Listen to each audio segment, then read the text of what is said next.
Empezar con usted. She's not. Oh, I'm sorry. I thought you did order, but I didn't think of this.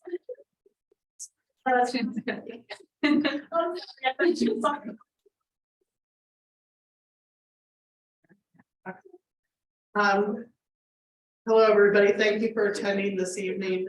Chapter 295 of the City of Reading's Codified Ordinances requires that the HARB be guided by the United States Secretary of the Interior standards for rehabilitation and guidelines for rehabilitating historic buildings. Chapter 180, construction codes, and by any policies and/or guidelines hereafter adopted by the board or the City of Reading. While meetings of the HARB are generally informal, Robert's rules of order are used to structure the proceedings and maintain decorum. The audio portion of these proceedings will be recorded for record keeping purposes. When the applicant hears the name of his or her property called by the chair, they would wait for the preservation officer to present the property summary and application proposal. The chair will recognize the applicant when the time is appropriate for him or her to present any supporting information to the board. Applicants are asked to limit their presentation to 3 minutes. Do we have any minutes to approve? No, you do not. Okay.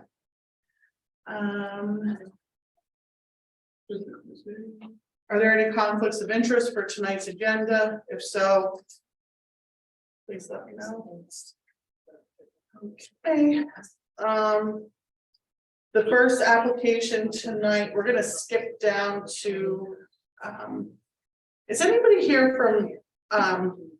We'll do 9:15. Okay.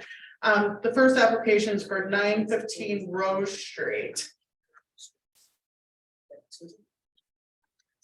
I'm just going to read a little bit about the property. You know what? I'm just going to use the equipment. I think it's easier. I just interpret it for here. Okay, sure. Okay.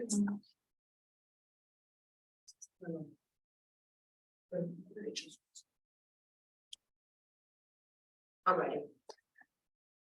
Built in the Queen Anne style, this 3-story row home received a site quality survey rating of 68 and is a contributing structure in the Center Park Historic District. The structure's first floor front porch has been altered. However, it retains the original scallop slate shingled mansard roof and other components of the style. Tonight we are reviewing the proposal or the request for financial hardship for the replacement of the original scallop slate shingles with asphalt shingles at the 3rd floor front mansard and dormer roofs. And the Secretary of the Interior standards that apply to this property or project are, number 2, which reads, the historic character of a property shall be retained and preserved. The removal of historic materials or alteration of features and spaces that characterize a property shall be avoided. Number 5, distinctive features, finishes, and construction techniques or examples of craftsmanship that characterize a historic property shall be preserved. And number 6, deteriorated historic features shall be repaired rather than replaced. Where the severity of deterioration requires replacement of a distinctive feature, the new feature shall match the old in design, color, texture, and other visual qualities, and where possible materials. Replacement of missing features shall be substantiated by documentary, physical, or pictorial evidence. And the HARB roof replacement guidelines and financial hardship policy also apply. Okay. She has 3 minutes to talk about her property if she'd like to. I'm just going to request that she pauses so that I can interpret everything that she's.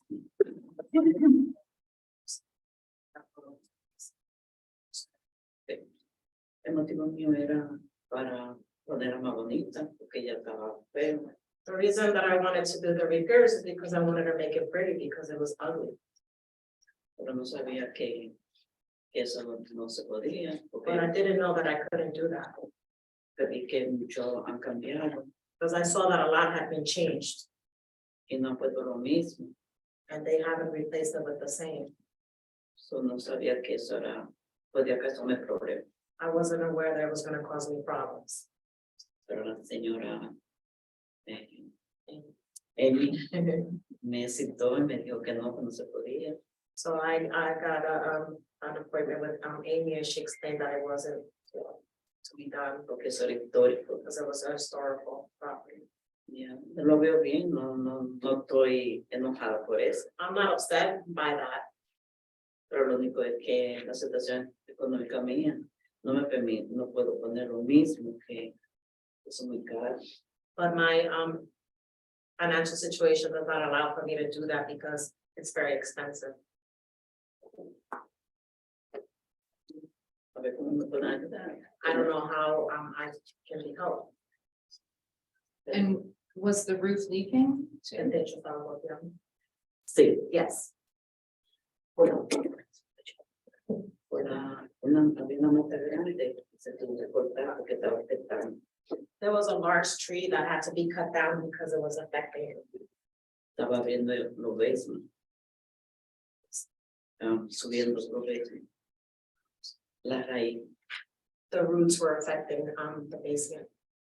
Entonces, según cortaron, me lastimó arriba. They choked, and not when they cut, they also damaged it. La pirámide. That's what I mean. Well, usted quiere decir la cúspula. Ajá. The dome. Entonces después tenía mucha planta pegada en el tercero y a limpiarlo, porque tampoco lo limpiaba yo. Plantas. Y entonces a There limpiarlo, were plants that were growing and they had to be cleaned out. entonces a limpiarlo, And when we cleaned it, me está filtrando entonces por ahí. it also filtered the water Por through eso there. tuve que cambiarlo todo. So I had to change both. Solamente iba a ser uno, There was only one. pero a pasarme eso, When that happened, It was only the dorm or roof. so I didn't originally. think it. ah, And then she, los dos en venta. Yeah, they both. and then she said that, yeah, the plants were growing in the gutter. See, that's Yeah. what was. And water was coming in Yeah, the that was about it. answer. Por descuido mío, que yo no lo limpié. But I didn't clean it. That's the position, I think. How long has she lived in the historic district? ¿Cuánto tiempo se tiene viviendo en este centro histórico? Está área histórica. 17. 17.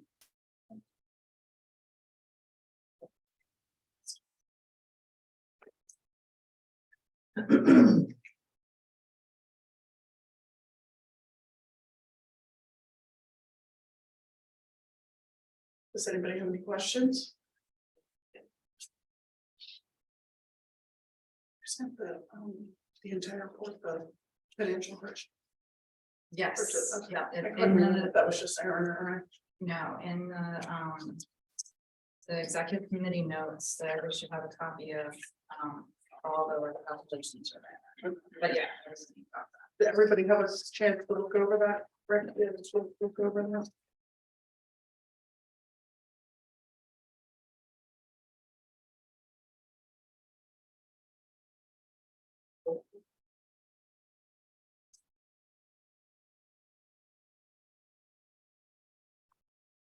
Did she give a sample of the shingles? No, but the shingles, trying to think the simplest way to describe this. So the original shingles that the contractor was proposing were like the timberline architectural shingles, which we don't approve for this style of roof because they are scallop slate. So I researched, and the closest thing that is available to the scallop slate is the GAF Camelot 2. So that is what I had the contractor specify. The certain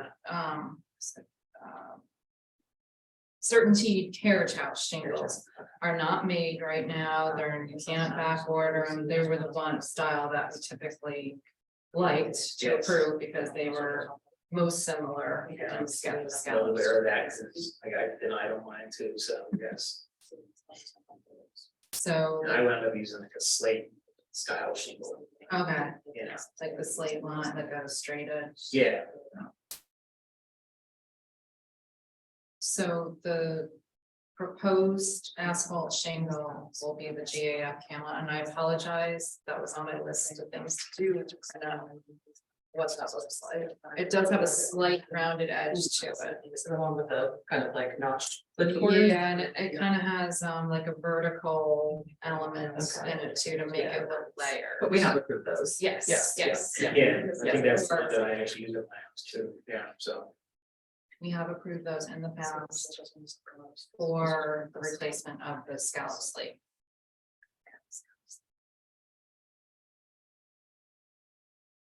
So it's like that. No, that That's is the the timber one line. that she was proposing. That's the timber line. It's like this. Okay, like that. Yeah. Yeah, yeah, that's it. Yeah. Those are nice little shingles.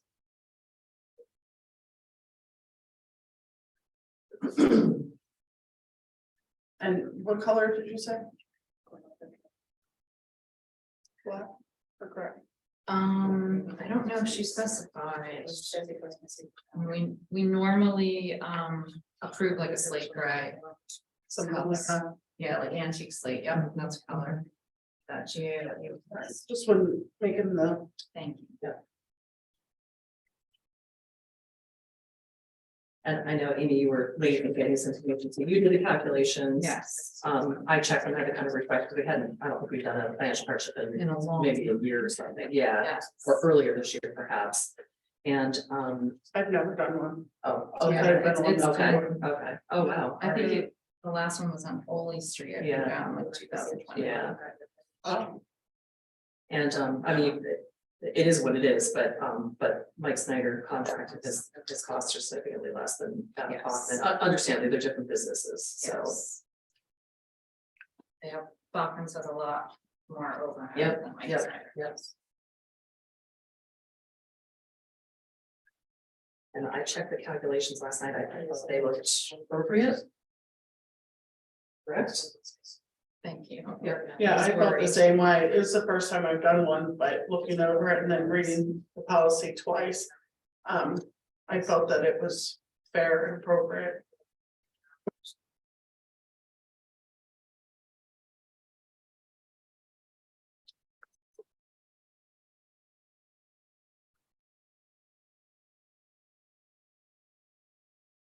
Does anybody else have anything they want to add?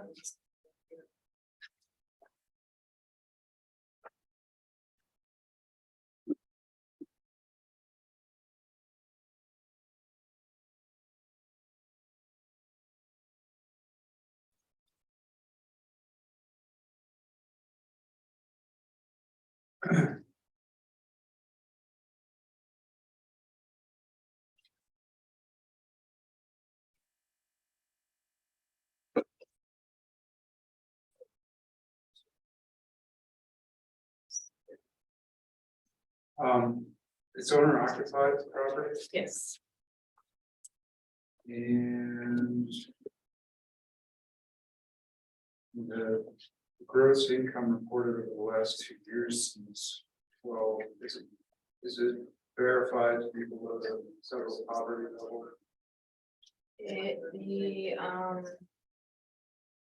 It is above. Oh, for two, For one, but then according to the policy, if I read it correctly. I used that 0.75 multiplier. If it's below the federal poverty level, 0.5 with the multiplier, She's above. or she's above. The poverty for guideline for one person is 13,590. Yeah, I know. Yeah, I haven't looked that up last night. yeah, Yeah. That's like groceries. yeah. Okay, so the EIR is right on the edge Right. and. The EIR is a guiding number, it's. It's a baseline standard, right, so we have. Some discretion on how that is used.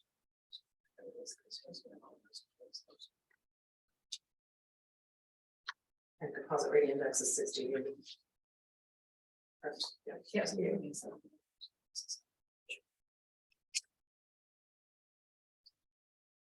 Are those scallop shingles currently on the Mansard, does that have like the silver coating or is that painted? It's hard for me to tell. I think it's got the silver coating. Okay.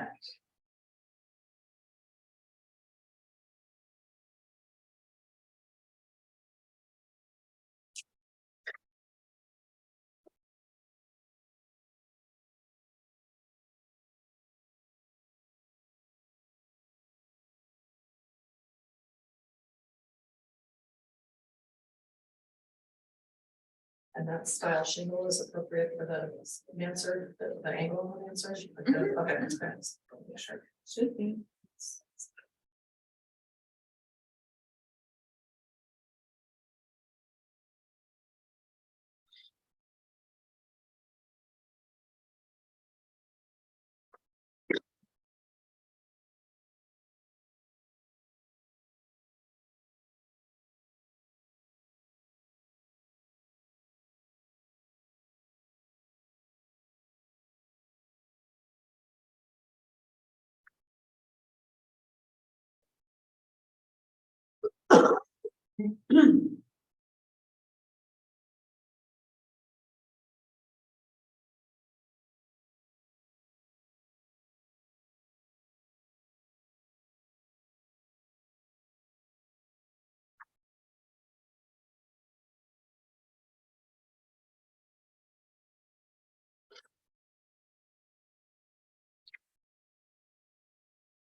Anything else?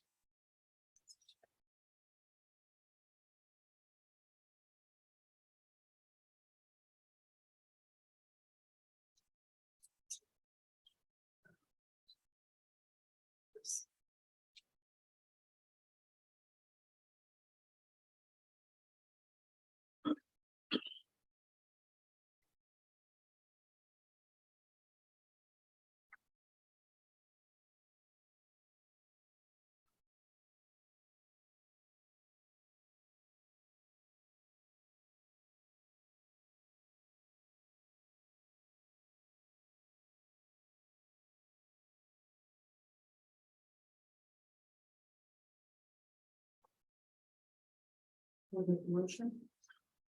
That's it. Yeah, is there any further discussion?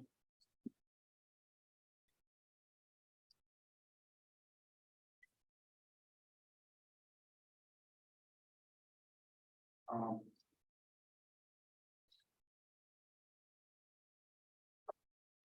I don't have further discussion. The information's there, it's a judgment call.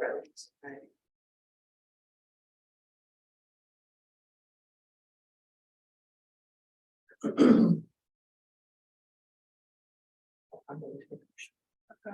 Okay. So I moved to issue a COA for 915 Rose Street. For the installation of GAF Camelot asphalt shingles and antique slate, is that the correct color? Okay. In the front dormer and mansard roof. Due to financial hardship, calculations were shown to be under 1 at 0.83 and 0.9 using both contractors, although they were varied, both contractors' quotes. And due to that, based on what the policy states, the board is able to approve an alternate material due to proving financial hardship. So that's my motion. Okay. Somebody want to second that? I'll second it.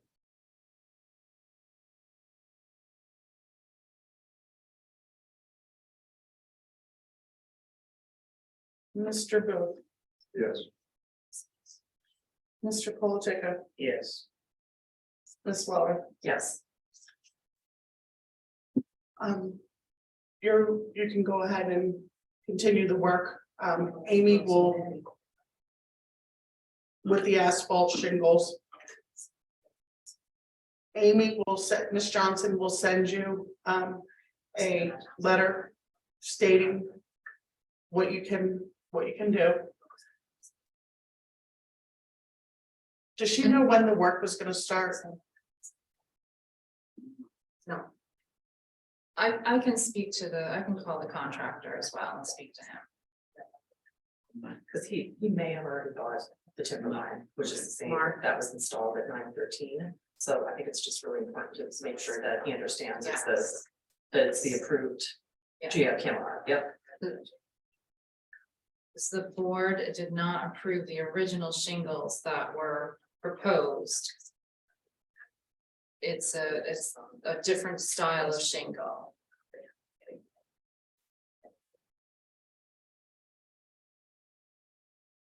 Is it pretty? Yes. It's nicer than what was proposed. Yeah. It's nicer and it's more appropriate. So I think you'll like it. Yeah. So, Thank you. thank you. Thanks for coming tonight.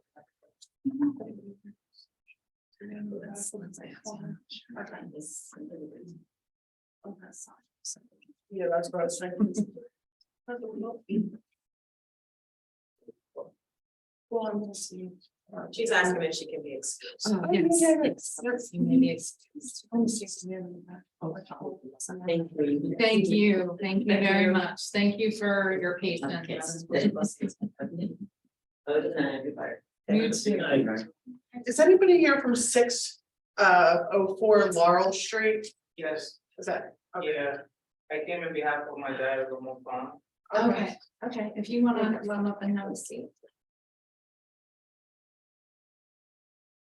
Did you want us to sign in? Yes, please. Okay.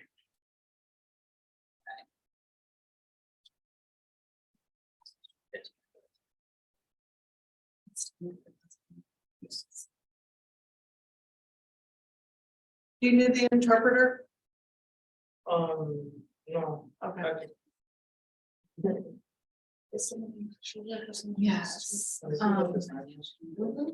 Yeah. Just read the G3. Yeah. Yes, number 4, he should be coming in. The contractor's sitting in the back of the room. Yeah. Yes. I But said the, that the owner's supposed to be here. Yeah. Told me. oh, okay, the owner emailed me too, so he should be. Okay, so this is 604 Laurel Street.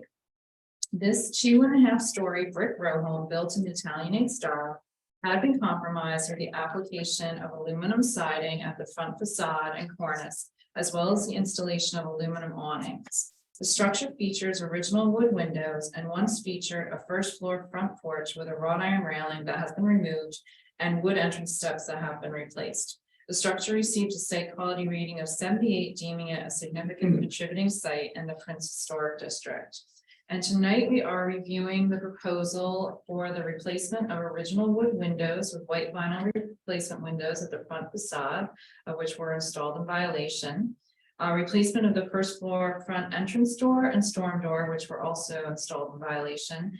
And a new proposal for the installation of concrete front entrance steps with a wrought iron railing and the installation of a mailbox, the first floor front facade. And the Secretary of the Interior guidelines that apply are standards 2, 5, and 6, which I read earlier, and the HARB window policy. Okay, thank you. I don't know if you heard me in the beginning. You have 3 minutes to talk about the property if you choose to, and then we'll ask you questions. 3 minutes to talk about the. What you've done, or Okay. your dad, or whoever's done to the property, so we can get a better understanding. So, when my dad purchased the house, it was around like the time where the pandemic was still going, so we chose to move up over here because we liked it, it was more economic for us too.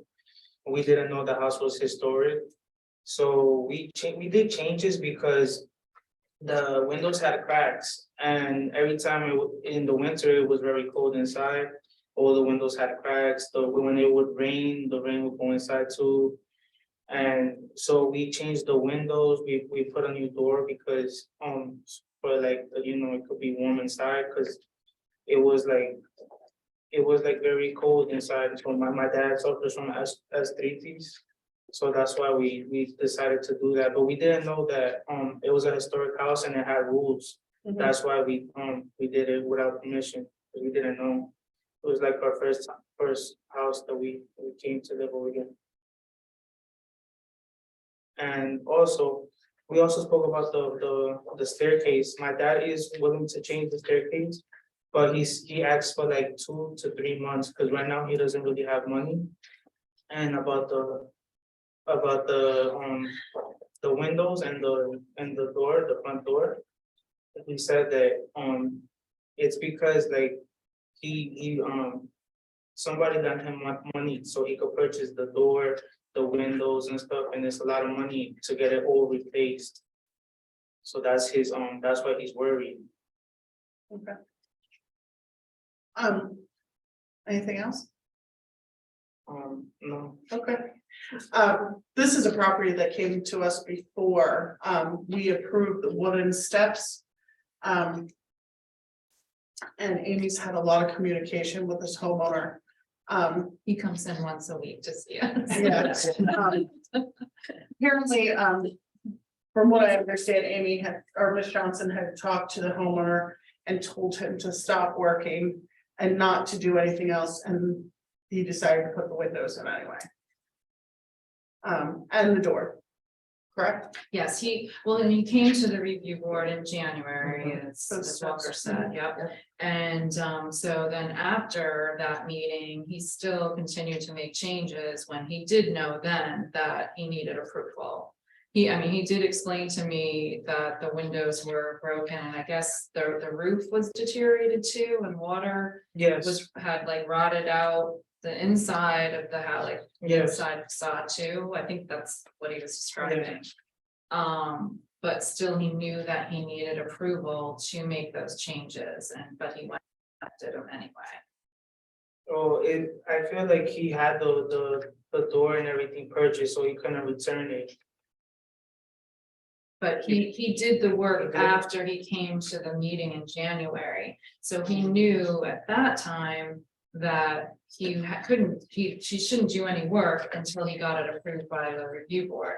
In January, he only got approval for the removal of siding and awnings and the porch, which he did all that in violation too. So Yeah, so even though he might have bought the windows, he shouldn't have put them in, and he shouldn't have put the door in.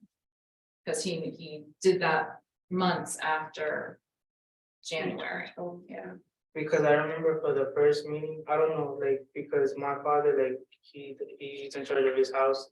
He just told me to show up to the meeting, so from what I know, it's like, but for the first meeting, somebody did it through, the, computer, it was with my sister. Oh, yes, it was your sister, yeah, Yeah, yes. so that's what, maybe she didn't explain it to him well, or, Well, I do know also that the property maintenance division, the inspectors in the property maintenance office had also told him months before January, and he still did work, so he did know. okay, Yeah. so at this point, like, I feel like if you guys could like, I don't know, maybe give him like a fine or something, or maybe like give him some time so he could like fix it, because like the doors were very expensive and he still owes money from what he did.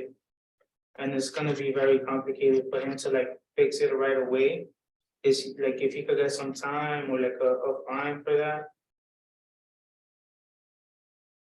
Well, the board will be reviewing what he did, and they have to make a decision whether it's acceptable or not. So that's what the board has to decide. The board does not levy a fine or impose a fine on, that would involve if I had to take the owner to court. So here, they will just decide whether something's appropriate or not. And we're here to help you, make the corrections, and the board does give time limits as to how long they'll allow the owner to have to make the corrections. Okay. Does anybody have any questions or? Questions for the applicant?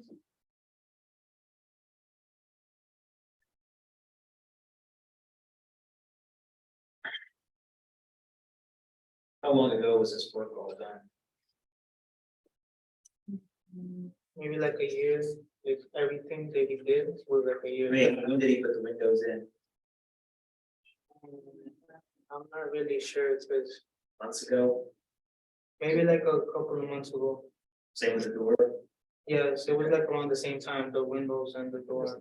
The earliest pictures that I have, it looks like was July, With them in, yes, So not but it was after done July, before, sometime between January and July. yeah. My pictures are dated July 12th, but it was done before then, because I saw it and then. Is there anything on the wood steps that's incomplete for what we previously approved? Just the railing, The railing? Okay. yes, and Did we he was, specify there was anything? specifications for redoing the treads so that they were just, they weren't grooved. They were just plain flat. Okay.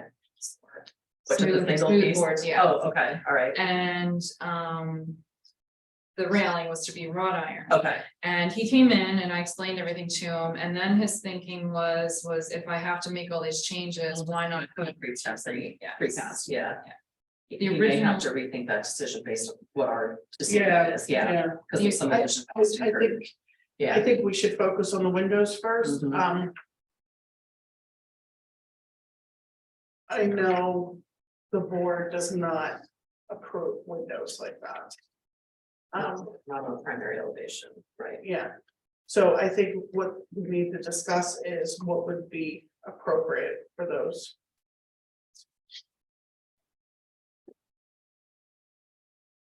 Well, composite rating index is 78, correct in this one? Yeah, Mm-hmm. and that's below. That's at a point at which we could. Consider like a metal clad wood or composite wood, they don't have to be true wood windows with that rating. But they can't be vinyl, the way they're installed, as we see them today. So the board would have to Decide on recommend, those. yeah, one or the other, or both potentially. I explained to your father that according to the HARB window policy, vinyl windows are not allowed on the front facade. Okay.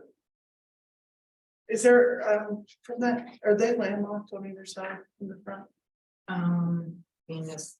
part of a- Yeah, Right, I see, did he replace the windows in the back? He just replaced the ones that were cracked, which was the ones like, by the kitchen. So how many windows did he replace in the front end? So it's There's 4, right? 1, How many windows are in the back? He didn't, 5. There's 2 in the kitchen, there's 3 in the, Second or third floor? no, when you go inside, there's 1 in the back, there's 2 in the front, and then walking towards like the kitchen, there's 2 more. Okay, Those are the ones he replaced, so it's 5 actually. that he already replaced in the Yes. back, okay, Were you suggesting maybe he use these? yeah, Yeah. that's what I'm thinking. Possibly, I'm thinking he can take these out the front and possibly move them towards the back if they fit. if they fit, yeah. or No, make them he fit replaced somehow. all of them, so they're. Oh, he did already? Yeah, it's 5 replaced, Okay, and then 2 from the front, that's all he replaced. No, he replaced 4 in the front. Yeah, 4, and then 7 in total. we're just looking at the front ones, so the Okay. 4 front ones, yeah. Cause that dormer looks like Third floor, 3rd floor, but you know, to- yeah. okay, well, I think it's pretty clear about the windows, I mean, the recommendation or the motion can read. Is that acceptable, that the motion can read either of those two I think that so, you yeah. suggested? But we probably want to be specific about the style or the manufacturer window or That would have to be like a staff approval. Like on the, like to have the window specification submitted for Amy to approve that then. But we could specify at We least can make a generally, recommendation. it could be wood, it could be aluminum clad. Or metal clad or composite. And then the door, the style of the door is problematic as well, and the door was replaced at the same time, Yes, the door was, okay. Is there a back door um, off the yes, kitchen? Did you Yeah. replace that? yes, Is it the same style as this? Is the front Yes. door? It it's is, steel, is with that little half, like that little domed window, yes. it's the same one, Same. okay.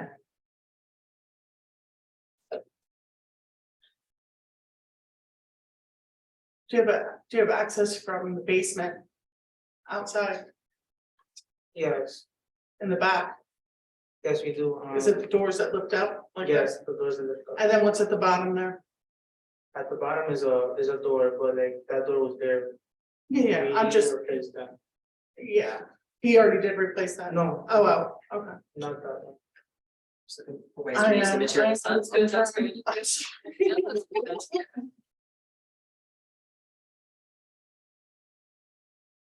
But what would be appropriate, Amy, would be like a 6-panel steel door for the front? Yeah, the board's approved, yeah, solid 6-panel steel, just not one with a window, Right. with 11 glass. Or a half, there is a mixture of doors, old and new in that block. And we know Yeah. security is a concern. I'm just trying, we wouldn't approve a door that looked like that, we would approve a 6-panel full. Full metal door, Full yeah, metal door, it's just not with the window, yeah, solid door.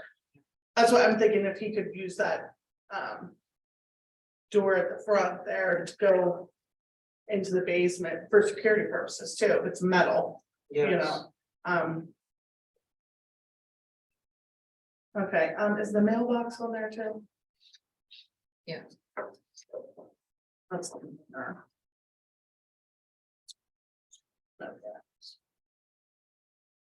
How's the board feel about the mailbox?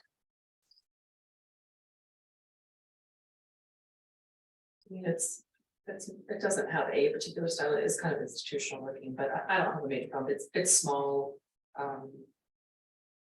It is fitting in a small space, there's no question it could fit Amy. You know what, I did not ask the owner what that That's dimension. was.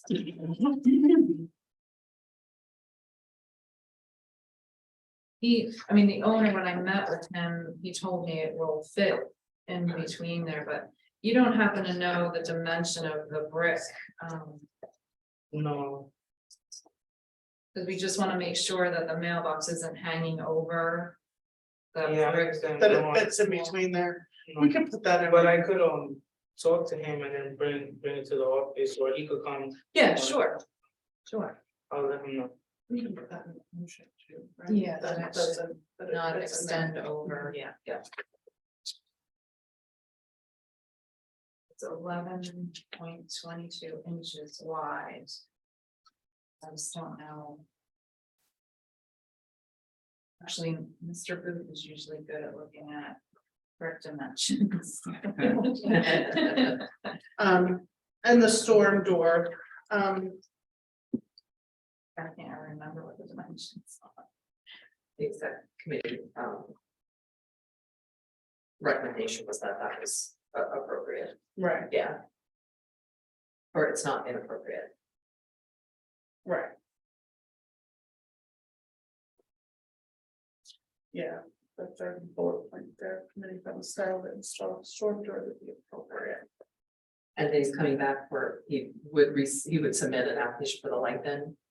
Maybe, is that right? Yes, wiring, he okay. had said that he wanted to put a light in, but he wanted to get all of this worked through first Got it. before he selected. Okay. Yeah, we know the wires are sticking out there, so before he does any lighting. There, you're gonna have to fill out an application for that. Okay, Talk to Amy, Ms. Johnson about that. okay. All right, the steps, I don't have a concern about the concrete, from wood to concrete, we approved the the wood steps, so if he were to leave those wood, that's fine. It's just the railing needs to be changed to iron. That was what, and then he has 180 days to, 6 months. yeah, Yeah. from the time that we So, approved it before. When was he? So that was January. January. So he's over. Oh, yeah, he's over that now. is there any way he could get an extension? It'd be up to the Yeah. review board to. The board has done that in the past, yeah. If he does keep the wood steps, though, the treads have to be addressed, right, Amy? Yes, Yeah. and that is all spelled out in Okay. that resolution. Okay. The treads on the stairs. Yeah, And on the landing, Yeah. should not be the grooved kind. and I did have an interpreter with me and she explained every word of the resolution. And the resolution was sent to him too, so I understand if your sister didn't fully understand, but he was given all of this information.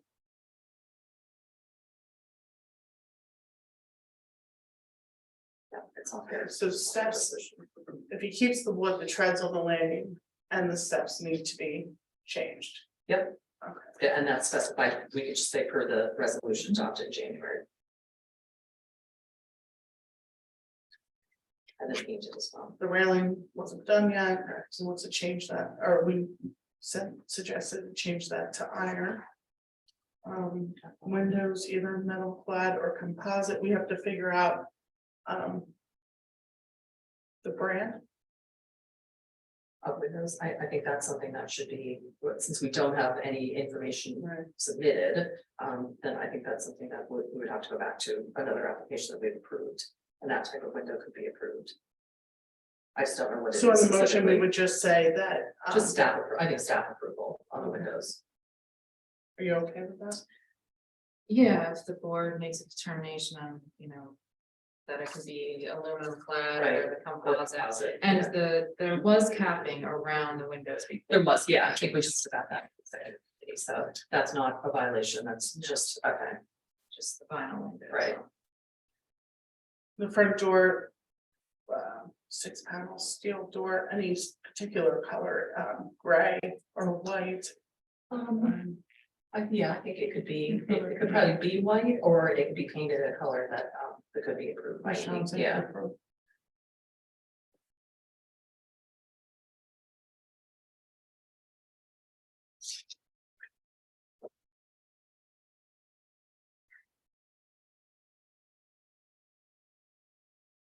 Mailbox, want to extend. Over, door, and window.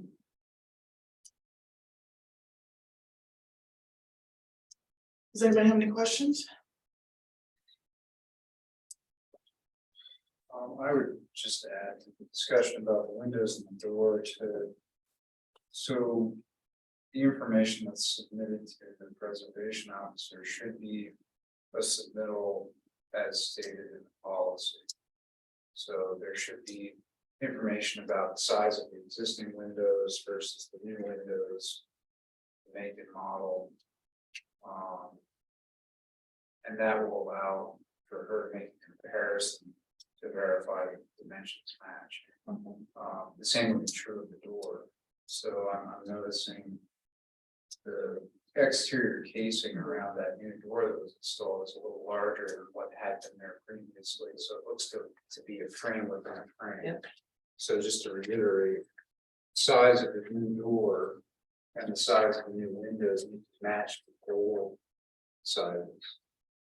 So you're not getting a smaller door and a smaller window and putting them inside the old frame, right? You're taking out the frames. And Yeah. putting in new ones. Yeah, the reason why he did that is because it was old and rotted. That's why. But for example, like with your door, and I've done this on properties that I owned in the past. The frame of the old door, like you have a historic transom there, it's probably stained glass, you want to keep that, right? So I had the same situation, I cut the bottom of the door frame underneath the transom and pulled out the jambs. Back to the masonry. Then I installed a new door frame to match the masonry opening and put casing on the front to line up with the old casing of the transom. And it worked out beautifully. But if you don't do that, you wind up changing the proportions of the door, and that has a historical impact. Okay. Like what is, part of what he's talking about at least, is you can see the transom here and the transom here. He's created a space between the top of the door and the bottom of the transom where it wasn't like that before. So The transom is a window at the top. Okay. he's increased all of the capped area. Infill area, kind of, yeah. Needs yeah. to go back to looking like this is what you're saying, correct? All right, so, like, is there like a paper I'm gonna get at the end? Yes. Yeah. Yes. You look sorry. Say it in Spanish. Yeah. And you go home and tell your dad, there's a hundred pump in the mail. He kind of put you in the hot seat tonight.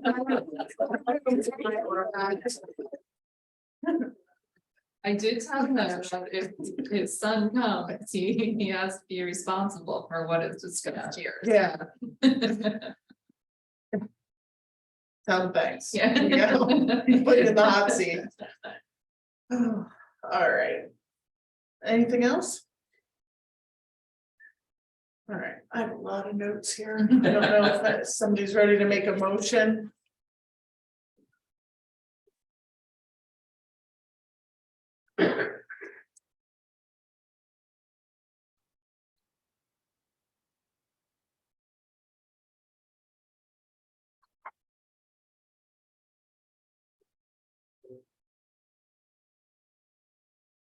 I can make one, but just to clarify on the stairs, the recommendation is to remove the railing, replace it with wrought iron, and remove and replace it with That's, stair. that would be my, that's how I would make a motion. Yeah, he's already Yeah. passed the 180 days for the railing, so I mean, I don't know.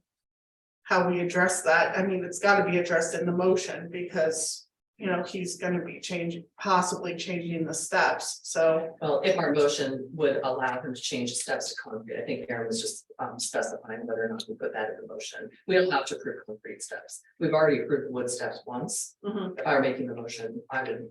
Is it in the stay with that, application? And then bring it up to compliance and then change out the railing to wrought iron. Yeah, I wouldn't even include concrete in the motion. Did he apply for it, concrete? Yes. That's in yes, his that's in- application, Yes. yeah.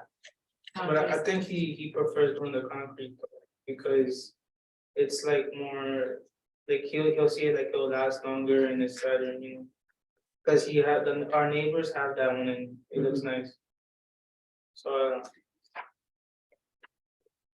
I feel like he's gonna want to do that. I would say my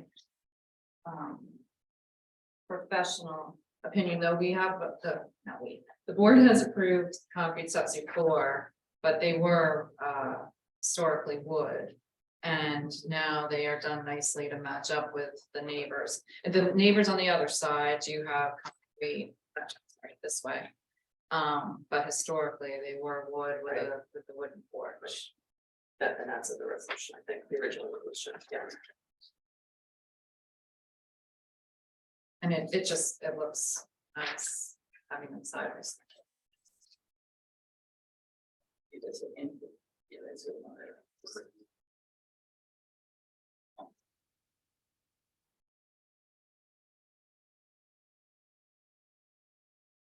So you're suggesting that the resolution would be a denial for the proposed stairs. And that the steps as described in resolution 0122 be maintained.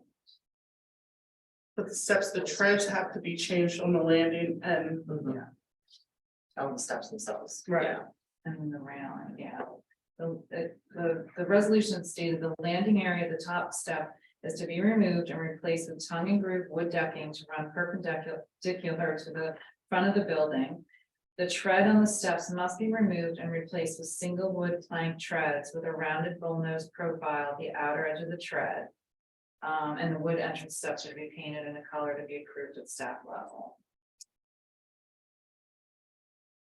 And the construction of the wood railing as completed was denied. and the board had approved the wrought iron. Which you would still need to, if the board wants to maintain that approval, it does state in here that you would have to present a design of the wrought iron railing, and it can be approved at staff level. So that resolution still stands. Yeah. What's the date on that? January of this year.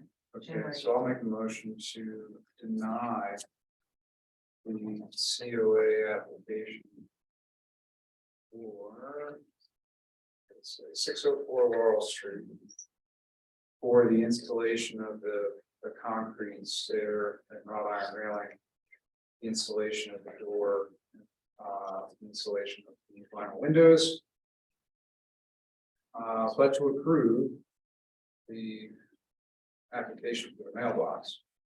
And that the alternative recommendation of the board would be for the applicants to submit the required submittals from the window policy for aluminum clad or composite windows as permitted by the window policy.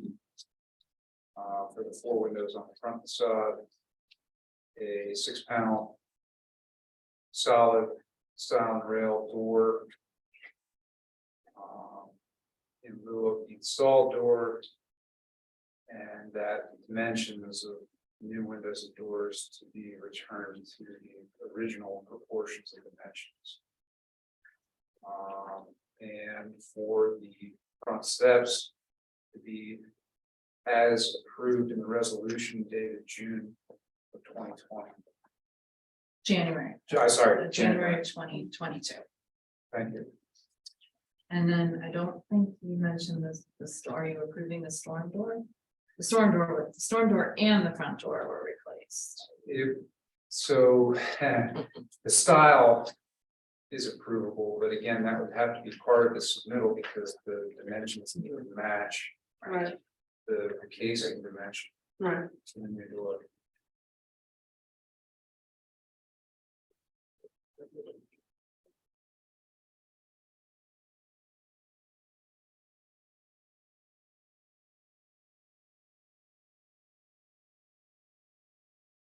Just somebody want to second that?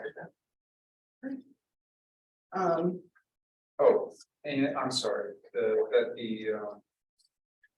time frame for the way that we extended to 365 days.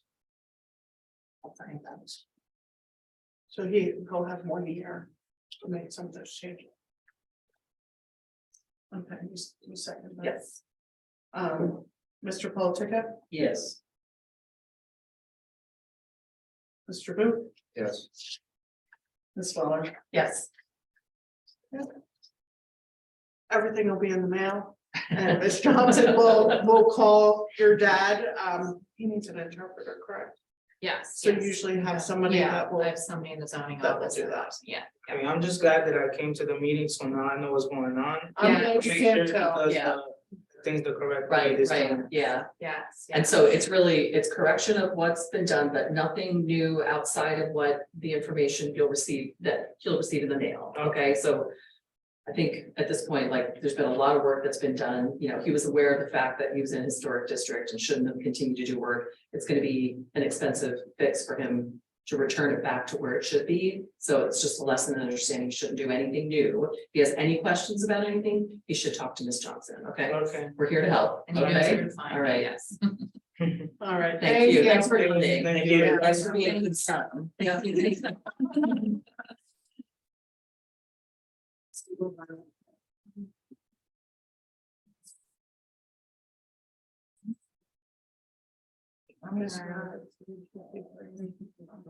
Is because that was here. I don't see the person that typically comes in. Are the applicants here for 353 North Fifth Street?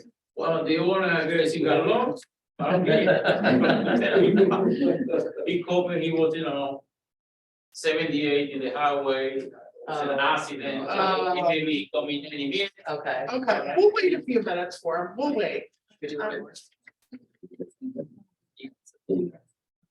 Since beginning. Everybody's having no- So that is for number 6. Number 6. Okay, we're gonna move to number 6. Okay, Yeah. 50 North Fifth Street And 401. and 401, yeah, and 401 Penn Street.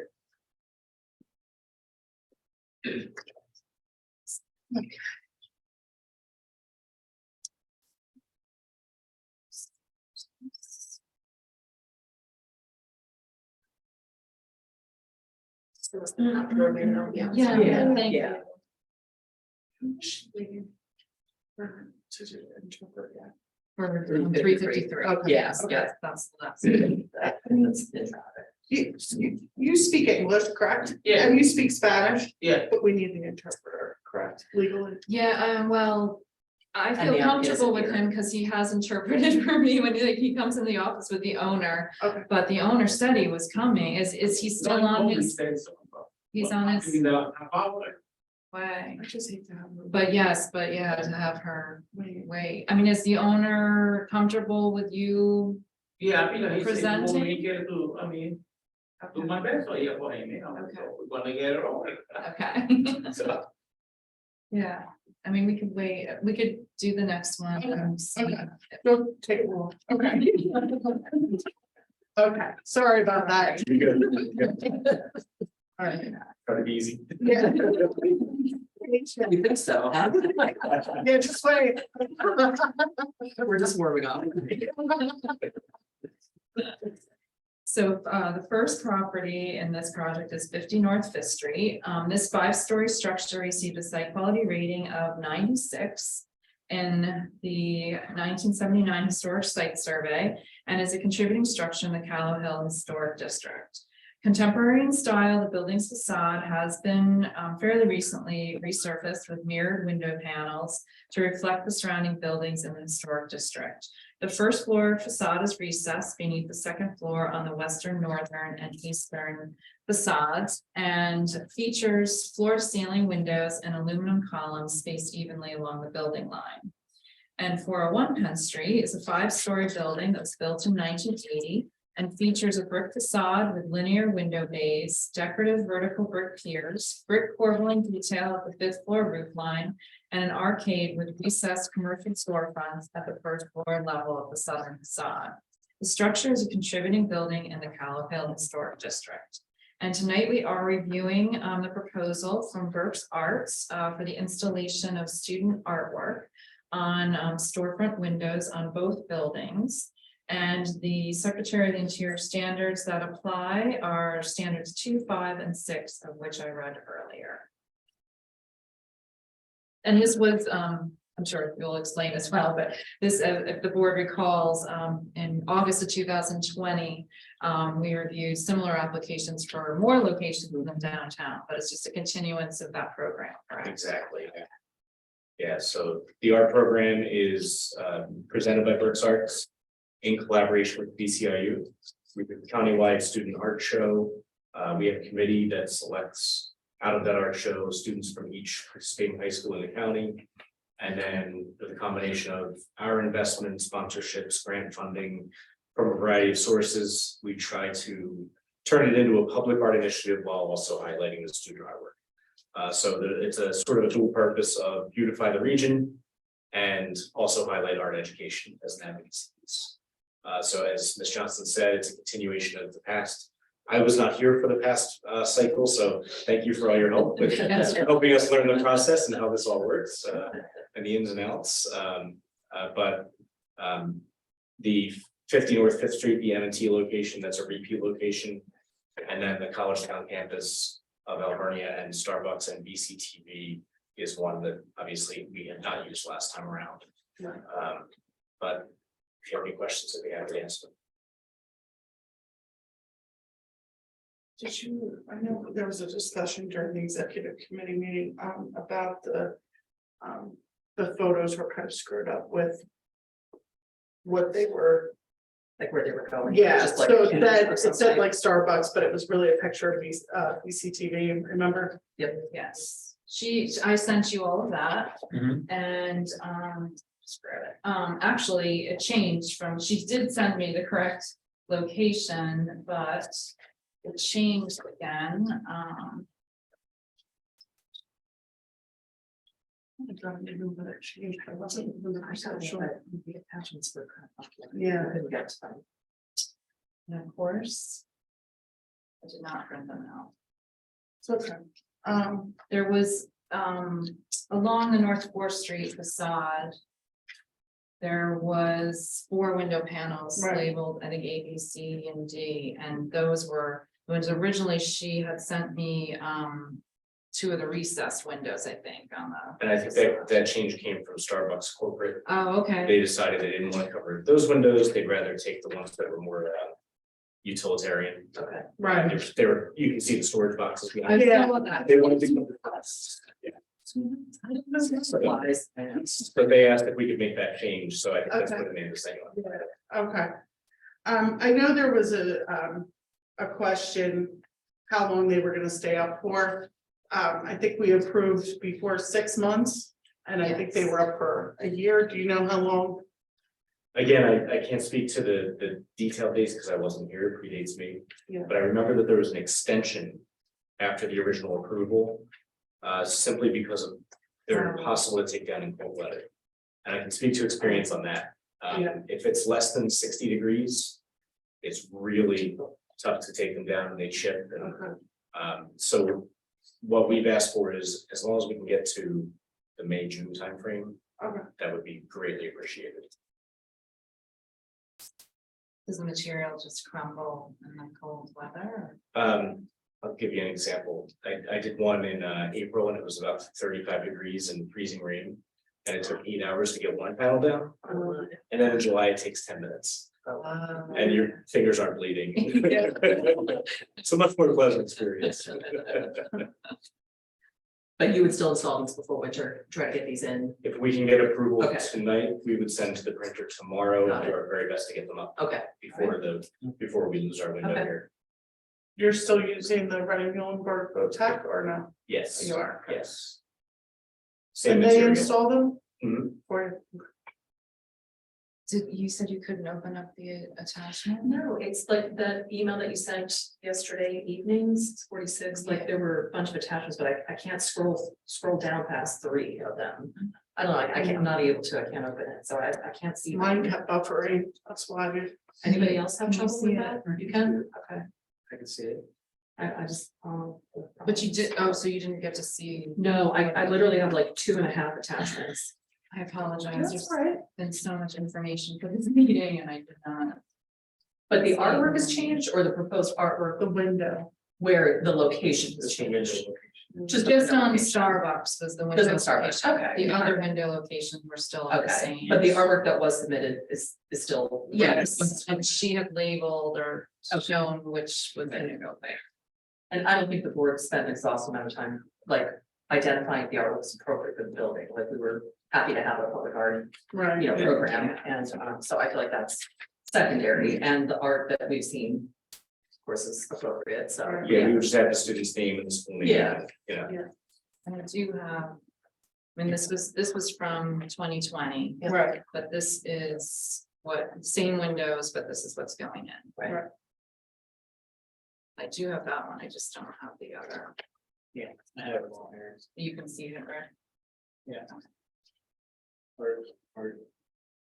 I mean, I have the artwork, but Yeah, I've got the artwork. And the windows, there's windows too.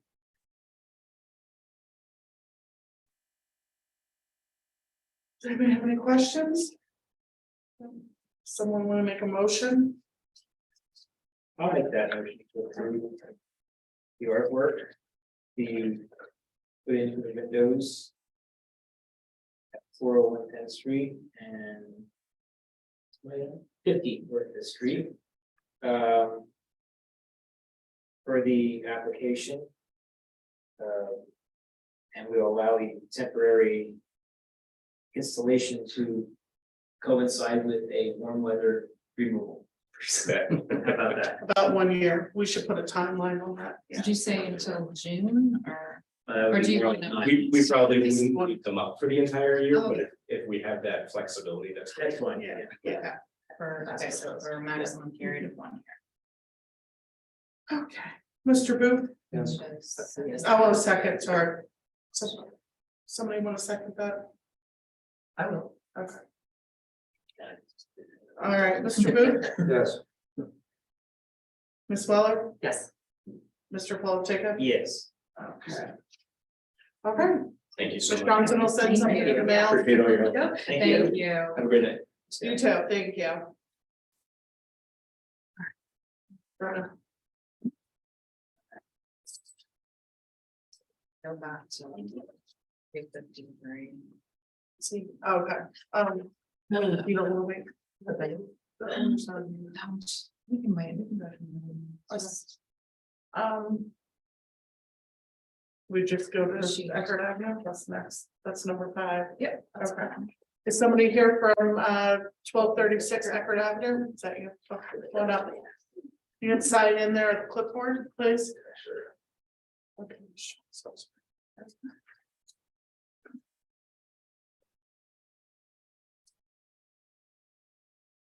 The historical integrity of this 3-story Queen Anne row home remains substantially intact and features scallop slate shingles at the front, the front mansard roof, a coarse stone front facade, dentil cornices at the 2nd floor roof line and 3rd floor dormer, stained glass transoms above the entrance door and the 2nd floor bay window, and a decorative shared pediment, tapered columns and turned wood balustrade at the 1st floor front porch. The building received a site quality rating of 96 and is a significant contributing site in the Penns Common Historic District. Yes. And tonight we are reviewing the proposal for the painting of the facade, of which has been completed. And the Secretary of the Interior standards that apply to the project are 2, 5, and 6, which I read earlier. And that is all I have. Okay. Did you want to talk about the property at all? Color, you picked it. Well, I picked it because it was supposed to be Victorian, a little more red, but it kind of probably did turn out a little more red, I guess, than what I asked for, but. I mean, you can't always tell when I get the can, it doesn't always look quite the same when they give that little patch of it on. I thought it was pretty well, but maybe it'll be a little different, but it's a little bright, I thought, but. You know, it's still red, which is the same color, not the same color, but it's still red and last time I painted it. Yeah, so, And I really didn't change anything else except that. That's, you know, you're in a historic district. yeah, sure, I voted on it. Yeah. You don't see us to approve the colors. No, well, she told me because when we voted on that in 1995, I think it was, or 6 or somewhere like that. It was actually 2003 For this, for the historic district, yeah. Yeah, 2003? probably feeling like longer, yes, 2003, or 2005, I'm sorry, 2005 it was. well, I don't think that's right, but I'm not arguing with that. But anyway, that was one of the first things we asked. If you're just gonna paint whatever, you did for front of your house, but don't change the color, is that gonna be an issue? They said no, but they maybe didn't tell me the whole story, like, you know. Sure, it's not gonna be a big issue, but you still have to have it approved. It's a significant I mean, change, I would think, then. you know, I really don't think it's that much of a change in color from what there was there, except that was a flat color. And now I have a semi-gloss, and yeah, it's more red than what maybe you see around, because all the houses around me are white and gray. They are. So it does kind of stick out a little bit, like, you know, Yeah. so It's pretty red compared to what I did find it was a before. Well- Okay, picture. that's what I'm wondering. Can we try to, I'm sorry, I don't want to interrupt if you're still talking. well, that picture you're showing there. That kind of looks like that was the red paint I used when I had no other paint. Because I was not really working a lot right at that time, so I had some red roof paint. That was for a tin roof, like, you know, and that may have been what you thought you saw was a darker color. Because I only painted one column, because that was the one that was bad, it was on the northwest side, I guess would be coming at you. So that's where all the rain and stuff comes in there. From when the original time I did it in 1994, when I moved there, that would always wear off because of the weather. So I did that column. And I think maybe like 1 or 1.5 of those 3 windows up on the second floor. Just to protect the bare wood. Just to get something on there, yep. And that was on, I don't know, that made it on there a year or two. Till I got going on this. But that was the only time it was any other darker red color than what I have on there now, because when I moved there, it was red, so I just, but it didn't matter then, it was, Before the historic Right, district, yeah, right. yeah. so I just kept it red because I thought it was, a nice color, because there wasn't many houses on the block red. Yeah. So that's what I did. Yeah, typically the board doesn't review paint colors. Amy can approve that at staff level, but there was a concern brought forth about the shade that was chosen. I did look at the shade. And it is, I would say for the style of the house and the coverage, it's not an appropriate color. It does also stand out, but I realize your house was red before, so, Yeah, I but the mean, contrast it's level red. is significantly higher. We're trying to encourage homeowners to like use a palette that is compatible with the architecture, but also compatible with the neighborhood and the block. So, and based on what I saw, it doesn't do either of those things, unfortunately. But there may be some solutions to minimize that red potentially, which would be like, instead of repainting the entire facade of your house, perhaps adding another color to minimize that red. I mean, these are options that we're going to talk through. Thinking about that, but then,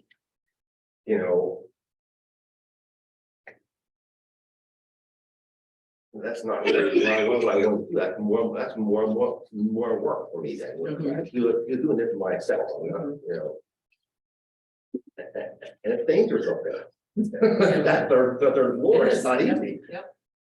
But I'm establishing what I saw. Sure, and sure, I lens of like, understand, yeah. what I I mean, believe that the board to be appropriate or not Like I said, appropriate for that shade of color. I can only say what I have to make up, and that's what I got. Yeah. Yeah. So I had to do something with it because I couldn't keep waiting to paint. Yep. So I just painted it, rather than having things that are falling apart, because I try to keep things going that block. And it's a beautiful house. Yeah, You it know, is, I like, yeah. you Try to maintain do things, nicely. we try to keep things clean and.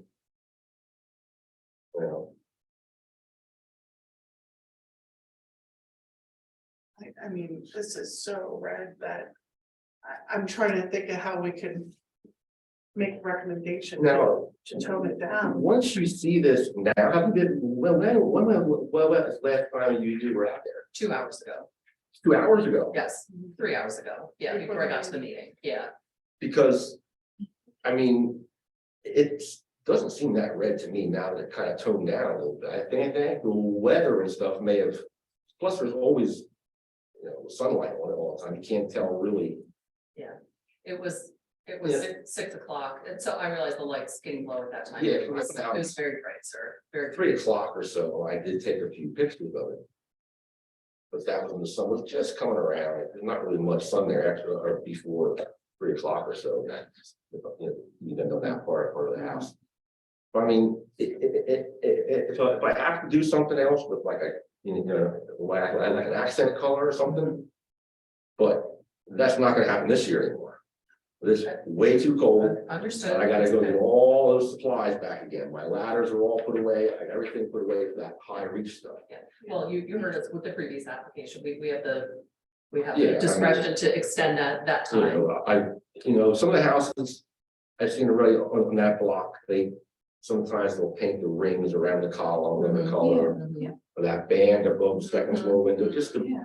break up Yeah. that different color they have. Yeah, Miss Johnson can give you some Right, examples. the dental molding is on the porch. So we're talking windows. But yeah, that's like that cornice, like wait, you're talking. The dental up here. That, they're at small, okay, yeah, I'm talking about the big stuff down there, which I was, okay.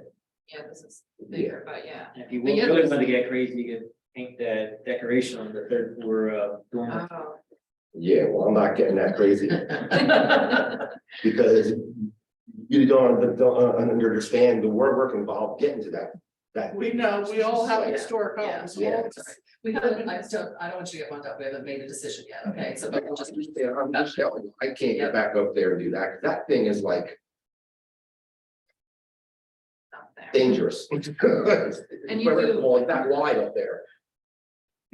You do have a lot of beautiful details that you could pick out with. Oh, yeah, I'm sure. And I really didn't want to do that because then it's just one time, then that stuff goes bad first.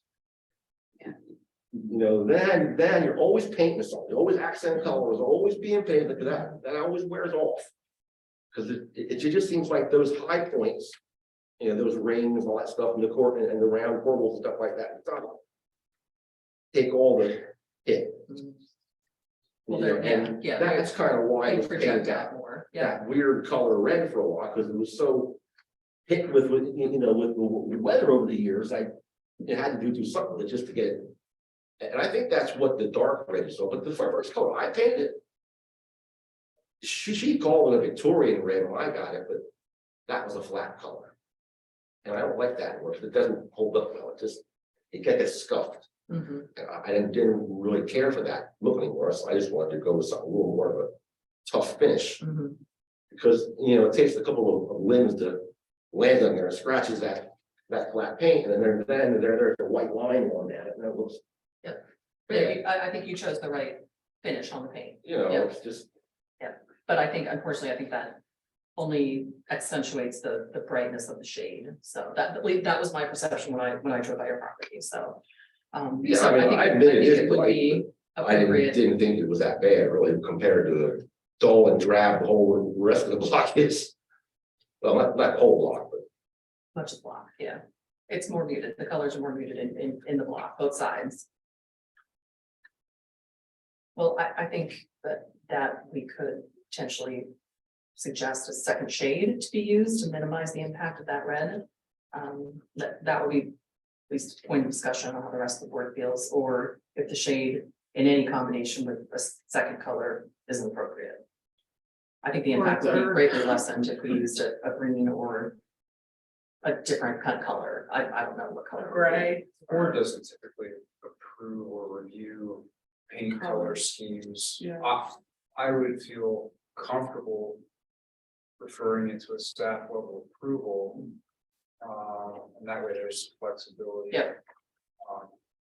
I would say that the board could deny the application for the color because it's clearly not from.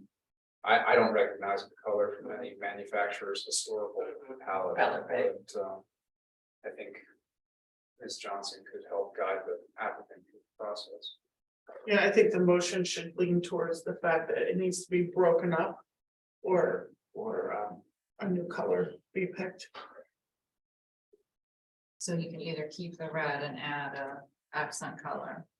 Or, I just think it would have to be a pretty significant accent color, Yeah. more than accent color. I'd say like a second, Yeah. a second color. But I think you should probably research other palettes that may be similar where red was used. And if there's a way to minimize that, that's possible, or potentially paint, like choose a different red. So you're thinking of a 2 or 3 color paint scheme where the red is less than 50%. Yes. Yes, Yeah. yes, It's one of the accent colors. it's a great motion right there. Or red's not, this color red is not. Right, right.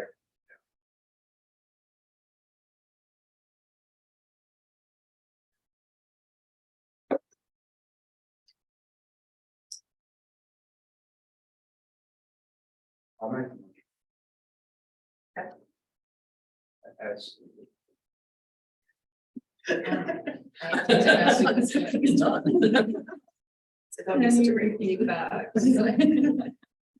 That the- are you denying the red or?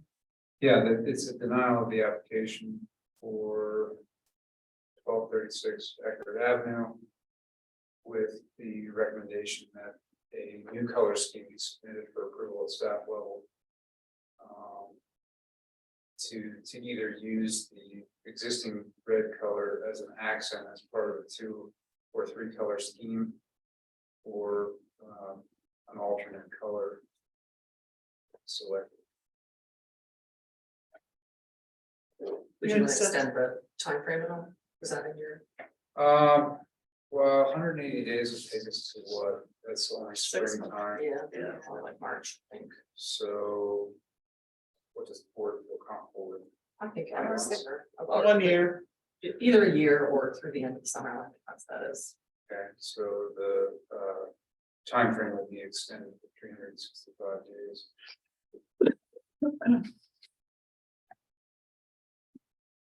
I'll second that.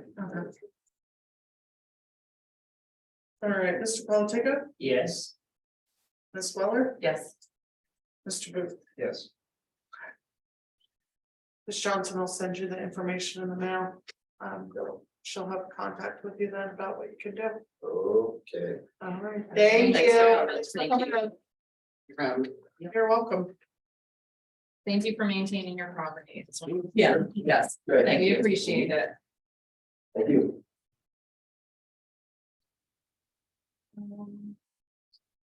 He's on there. I guess should we just go to 525 Franklin? Is anybody here from 525 Franklin Street? Yeah. You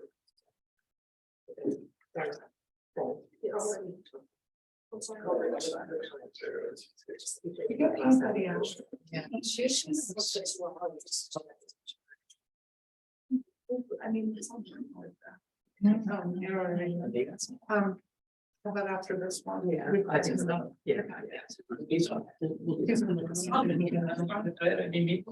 he's here. Oh, He is, he's just trying to get in. well, we can, let's take one. Which one is this? Trying to find this here. Yeah. This might be, Oh, I think it'll be quick. It's the lights will be like top of your own. yes. Oh, yes, this is the one Franklin, Okay. 6 of Franklin. Okay. Okay, go ahead. Yes. Item number 7. Yeah. This structure was built in 1904 for Reading's ancient Arabic order of nobles of the mystic shrine. Built in the Gothic revival style, the building features a brick and stone facade, pointed arched windows, and stained glass windows above the main entrances. The structure received a site quality rating of 86 and is a significant contributing site in the Prince Historic District. And tonight we are reviewing the proposal for the installation of light fixtures at the rear roof line to illuminate the mural that's located on the entire rear facade of the building. And the Secretary of the Interior standards that apply to this are standards 2, 5, and 6, which I read earlier. I want to go ahead and explain if there's anything you'd like to add or. No, the only question that you had said back to us was regarding the color of the fixtures, if they could be Yes. blackened, I guess. It's gonna be more like a street light fixture. I think we sent over the engineering drawings to show that the light spillage will be absolutely minimal. So we can have the lights painted. Don't know how well that'll hold up over time. Yes, that was just a concern with, because it's an anodized, aluminum anodized finish, Okay. and the only concern is how well the actual paint is gonna stick. I don't wanna see it flake Yeah. in 2 years, that was just our. It was just a thought Yeah. that the executive committee had and that the board can discuss it. I agree though, Yeah, that I'd rather that's keep, challenging. yeah, I just watch the integrity of it, that's Yeah. the only thing. And honestly, the way that they're gonna be mounted, you're not gonna see See the that much. fixture much Yeah. at all, you're only gonna see, it's mostly gonna be, basically, it's how you're gonna be seeing the light.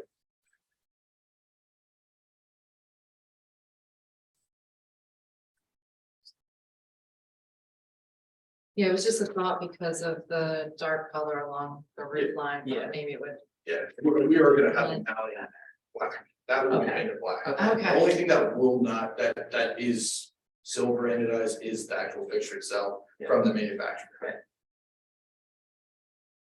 And can I have you write both of your names on that? Please.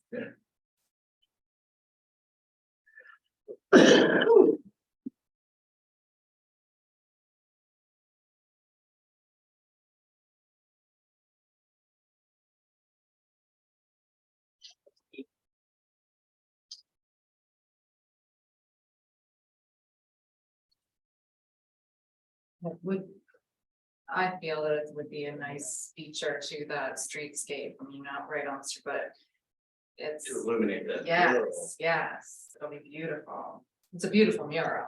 to begin with.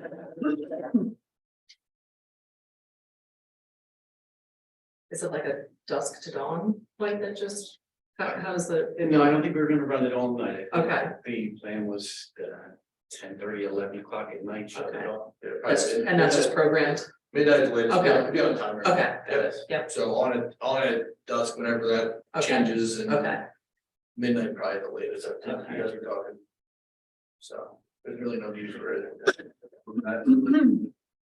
and are those like integrated bulbs in the fixture, or that can they be changed, like what's the life cycle of It's it? an enclosed fixture. so Enclosed. Yeah, it's a LED light that's rated Okay. 100,000 hours, right, and half life at 100, so Long time, yeah, okay, got it. especially running 5 hours. Yeah, You know, yeah, so. yeah. We might be dead by then or something, yeah. It's a nice fixture, and it does have, the controller has capability for flashing, fading, steady, 7-color jumping synchronously. The only thing I would say is typically within the historic district, flashing lights are. This is solid. So that those controls have to be fixed in a constant. Yeah, yeah, we're looking for attention, not like that, though.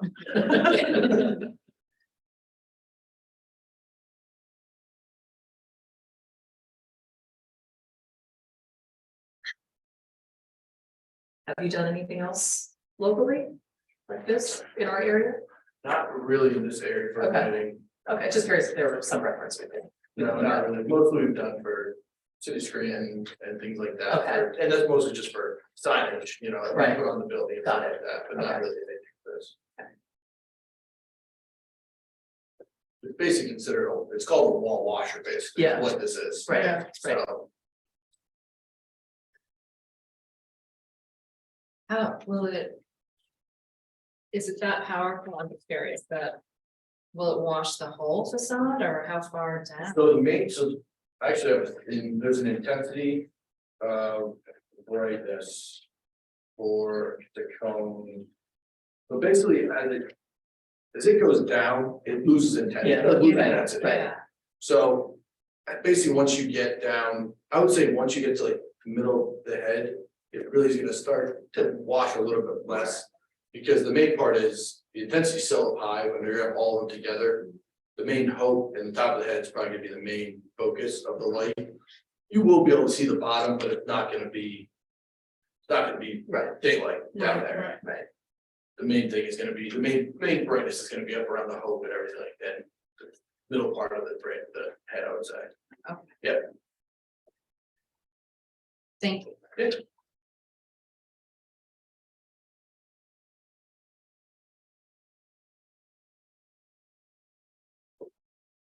I don't have any exceptions to it, anybody else's. I'll make a motion, be like, okay, go ahead. So I moved to issue COA for 525 Franklin Street for the installation of lighting as proposed to illuminate the Hope mural. And I will not specify anything about painting the fixture since it is what it is. And for it to be timed as you determine programmed and to be on a steady white light only, no flashing. We get very grumpy when we see flashing or strobing lights, okay, so. We really do, and I think that's it. I'll second that. Okay. All right, Mr. Booth, Yes. Ms. Fuller, Yes. Mr. Politica. Yes. All right. Thank you very much. All right, thank you. Thanks for coming. You're welcome. We have a question, Yeah. beyond this approval, what other approvals do we need with the city in order to proceed? I know you need zoning and you would need an electrical permit to install too, so. Wilford, we'll be taking care of that. I'll be sending you this all, written, but you can proceed with going through any zoning and building permit processes. Thank you. Okay, thank you so much, guys, too.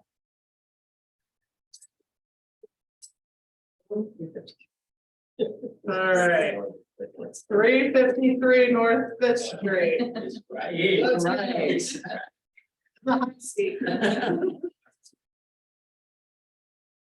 can come up and sit behind him if you want to. That way, if you have any. Yeah. We can hear you. If he could sign that. Both of them. Yes. This three-story end of row structure received a site quality survey rating of 88 and is a contributing building in the Callow Hill Historic District.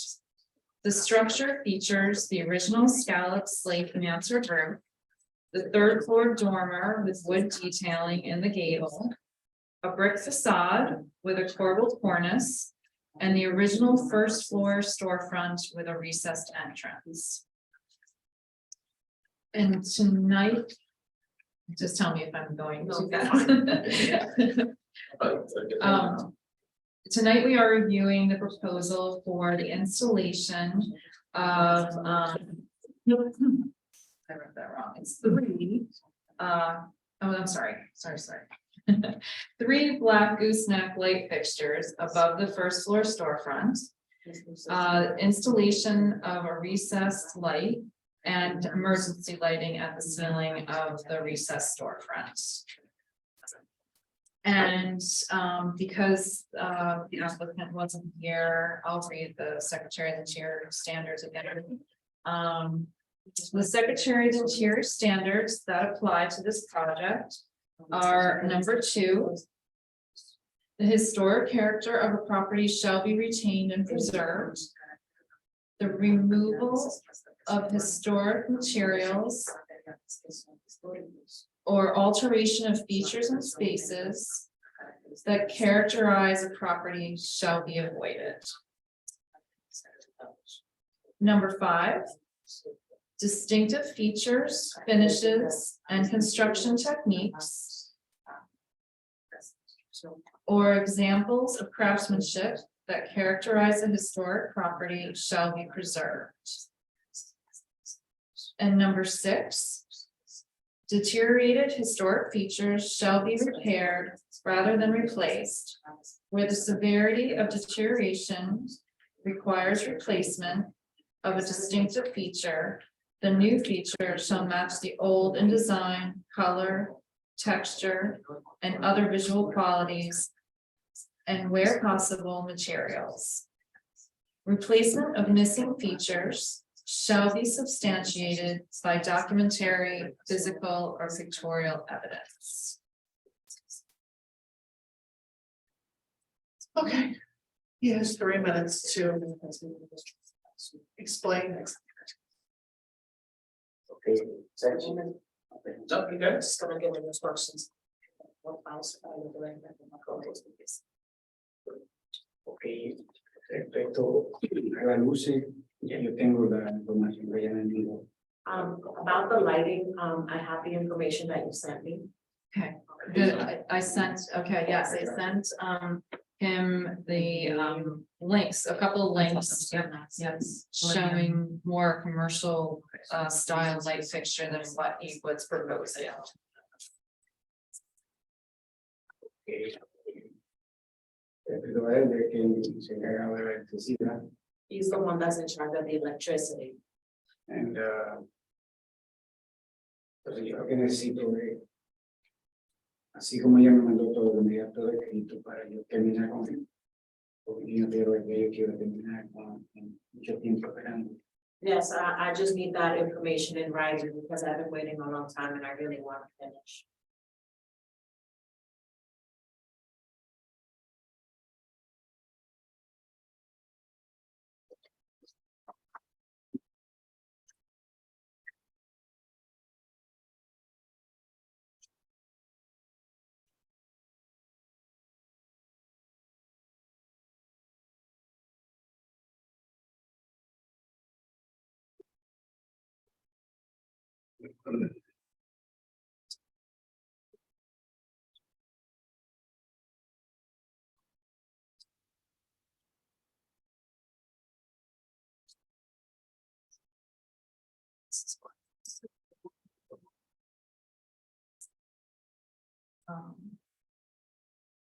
This is what we'll do at the 247. Okay, right.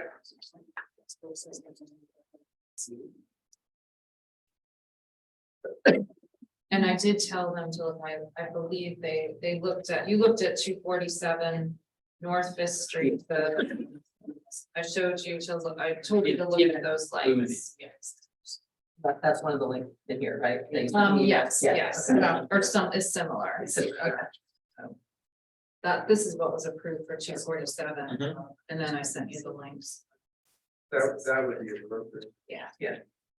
I think the submitted fixtures of vanity. type It's fixture, very small, which it's is tiny. Not large enough No. to scale and stuff.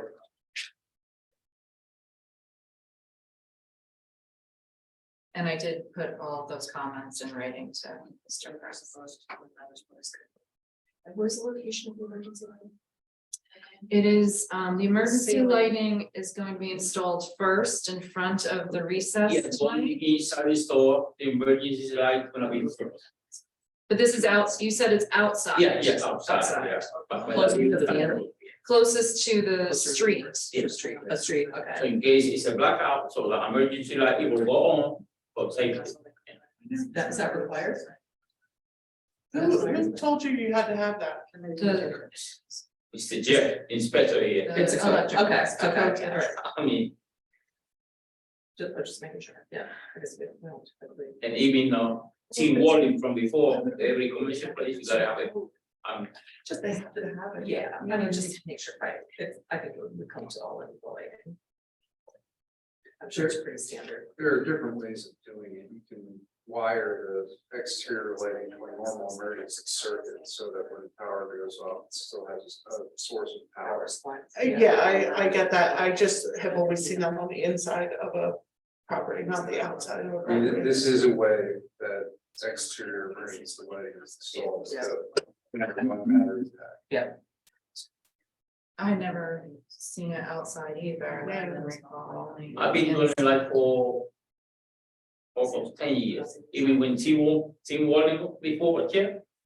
Every job that I had to do, like in That's commercial, what they require. you need emergency light outside, Okay, in the rear, yeah, inside, okay. every 20 feet, you need emergency light. Is this gonna be, apartments all throughout, or is there a It's store? an apartment upstairs and a big store, the first floor, A store. it's combined, you know. Will you place your name on the sign Yes. sheet too? You did already. Yeah. Okay, thank you, I'm sorry, I didn't see it. I'm protected on my sign. So the reason why you're not used to seeing it outside is most storefronts don't want them visible, Okay. right? Right. So. Everything There's was some backup towers. even with the exit sign. We're using with no battery pack, which they are situated Okay, somewhere else. yeah, there's. You have to have it on the outside. Yeah, it's required. I've been doing it for, like I said, 10 years over in Reading, so. Okay, all right. So, And he's the new inspector. I know, Okay. and everybody love him.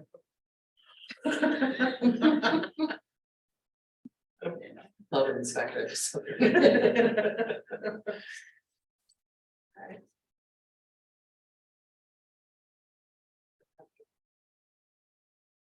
Yeah, I mean. He's required. Yes, yeah, even with the windows, like the corners where it was to meet up. with That I have not fully looked at, but he did do the beadboard ceiling. I saw that, and the tile. Yes, and the blue tile has been fixed, yes. Can I ask him? Yeah.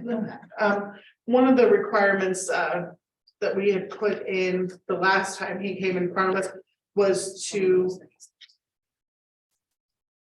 The glass windows, the storefront windows, where they met the metal at the bottom, there was some issues with some measurements there. Were those corrected? Yes. Actually, it does look like. It looks better than before, I just don't see it before. I mean, like specifically. Yes, it was Yeah. hanging way over. And he took that door. Yes, oh yeah, he And, took out the yeah, door, put the yep, glass yep. in. Yes, and he also replaced the main entrance door with a wooden glass. That's good. So good. little by little. Yeah. it's been defined. Yes, And this looks- yeah. I commend him for taking this project on. I've seen this property when the second floor was collapsing down into the Yeah. first floor. It was bad. There was a woman who was actually living in this vestibule here. For quite some time. Yeah. You see that before? What, have you seen it before? Oh, yeah, I was in there. Yeah. I've been inside there. He had so much crap piled up in the doorway there. It was horrible. Yeah, I'm sorry. I'm fine with that. I think those lights will look great. I love the tax office lights. There's lights across the street up at the H&R Block. I think Oh, they yeah, look same great thing, too. yeah. Yeah, it's the same thing. Yeah. What was the address on the HR block? This is The Tillamook. tax place is 247, the H&R Block, either 134 or 144 North Fifth. Yeah. North Fifth, right? Yes. Yeah. Yeah. Okay. They're the ones that always have the Yeah. neon. Yeah. That's coming back to me now. I think I'm over that battle. Well, I'll make a motion if no one has any other discussion or exceptions. Okay. Okay, all right. So, I moved to issue a COA for 353 North Fifth Street. For the installation of, the recessed light and the emergency lighting, and 3 black gooseneck lights in the location that is proposed. But the fixture, will be or should be the same as used at 247 North Fifth, or what was the other one? This either, I'll have to look it up, I can't remember, I think it's 144 North Fifth Street. Okay, 144 North Fifth, for staff to correct that address if that is incorrect, in black. That's it. That's what I have. Yeah.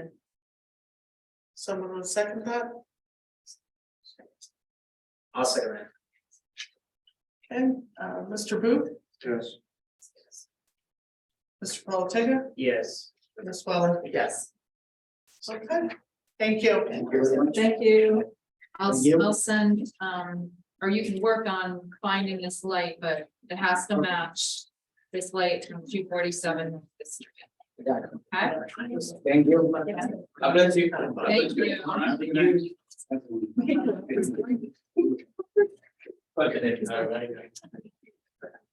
I think you are free to go.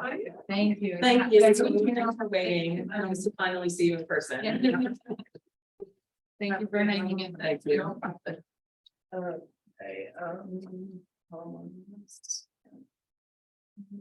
that was great. Are. 8 or 9. Yeah, are you here from 57 South Sixth Street? You are, and you are here for, 1710 Camden Boulevard. okay, I think the gentleman. in the middle was He was, first. yeah, he's been So, for a while, let's go with that, yeah, come on up. Good evening, everyone. Hello. Hello. Ms. Johnson's gonna read a little bit about the property and then we'll turn it over to you. Okay. Let me sign it. This, I don't have a lot of information because it is a newer building, but it's this 1710 Hampton Boulevard is a 1-story modular home that was constructed in 2006. And it is not a contributing site in the Heights Conservation District. And tonight we are reviewing the proposal for the construction of an 18 by 18 building addition at the first floor rear facade, and construction of a 25.5 foot by 20 foot carport at the rear. And the Secretary of the Interior standards that apply to this project are 9 new additions, exterior alterations, or related new construction shall not destroy historic materials that characterize the property. The new work shall be differentiated from the old and shall be compatible with the massing, size, scale, and architectural features to protect the historic integrity of the property and its environment.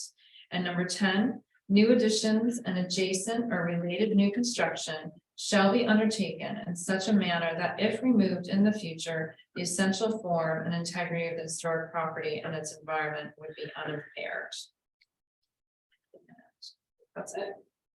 You have 3 minutes to explain what you've done to the property. Well, I will try to see, first of all, I don't know if I speak to you, to explain to you. Is when I buy this property, nobody told me I'm in a historic area. And I would say, I'll be sorry for that because I had no idea about it. And what I try to do with this is it's like the deck that I had before, I don't have any roof. And what I try to do is give it like extended a couple of feet and put some roof and a closet room now at this time if I can. And I'm in your hand right now, and it's anything you can tell me so I can change it or, do it, I can do it. Were you not aware that you needed a building permit for this scope of work? Well, the point is, I just called to the city, like, I hope when the pandemic started. And the person who I speak, I just explained to the person what I tried to do. And I just explained to the person, I said, well, I got a deck, an existing deck, and I would like to make it extended. And the person, whoever speak to me, say to me, well, if you had the deck already, you don't need a permit for that. So I was explaining to the person and I would try to, do the right thing. But, I get the wrong information at this point, because if I get the right information before I started, I tell you, I do the first thing first, try to go to the right thing. But like I tell you, I just apologize for that because I get the wrong information. And I get surprised, and I can tell you because even if you're going to the back, you can see right from the street the wood building. Because I'm not as stupid, like I say, made him what kind of that big mistake. But like I said, I just do this because I got the wrong information. That's what I have to say. All right. Which we can't verify, but it's happened before, but we're here to hopefully guide you in the right direction to do the work appropriately, okay? Yeah, okay, thank you. Good. That's what I made the plan to explain, that I do everything by code, because the person that I have with me before that after we do this, because I got my family too, and I worry about it, to not do it, something simple, just, do something good. Yeah. And who's done the work so far? You have, or you have a licensed contractor doing the work? I got the person, yeah, it's a family, but he's doing too. Okay.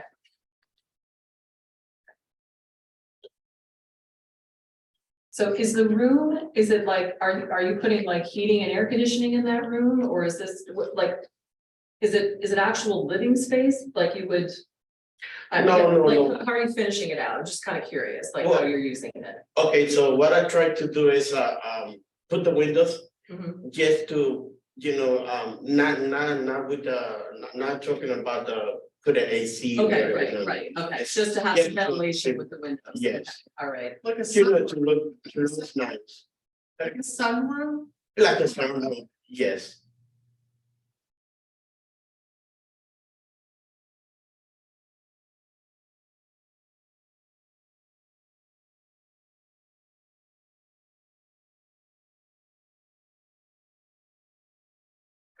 So we're not here to decide if it's built to code, but No, like that would be up to- the building inspector didn't know And they about that don't- too, right? No, Okay, no. all right, we're just here to see if the scale and materials and if it's an appropriate addition to a modular home that was probably built, what did we say this was built in, like 10 When years I ago? looked in years Hanson, ago. the first recordation of it was 2006. So Okay. that's when I'm assuming it was, Oh, and I remember it was, okay, I remember it was a while ago, and it was before, it wasn't 2006. It wasn't after. I think it was like 2010 or something. okay. Yeah. It was before the district was a district. Yeah, which was Just there, 2012, right? Yeah, I'm thinking it's 9 or 10, but anyway. And maybe the land was, it just, our system shows when the property was in ownership, and it said Okay. 2006 to Okay. 2018, so Got maybe the land was vacant for a while. It was, yeah.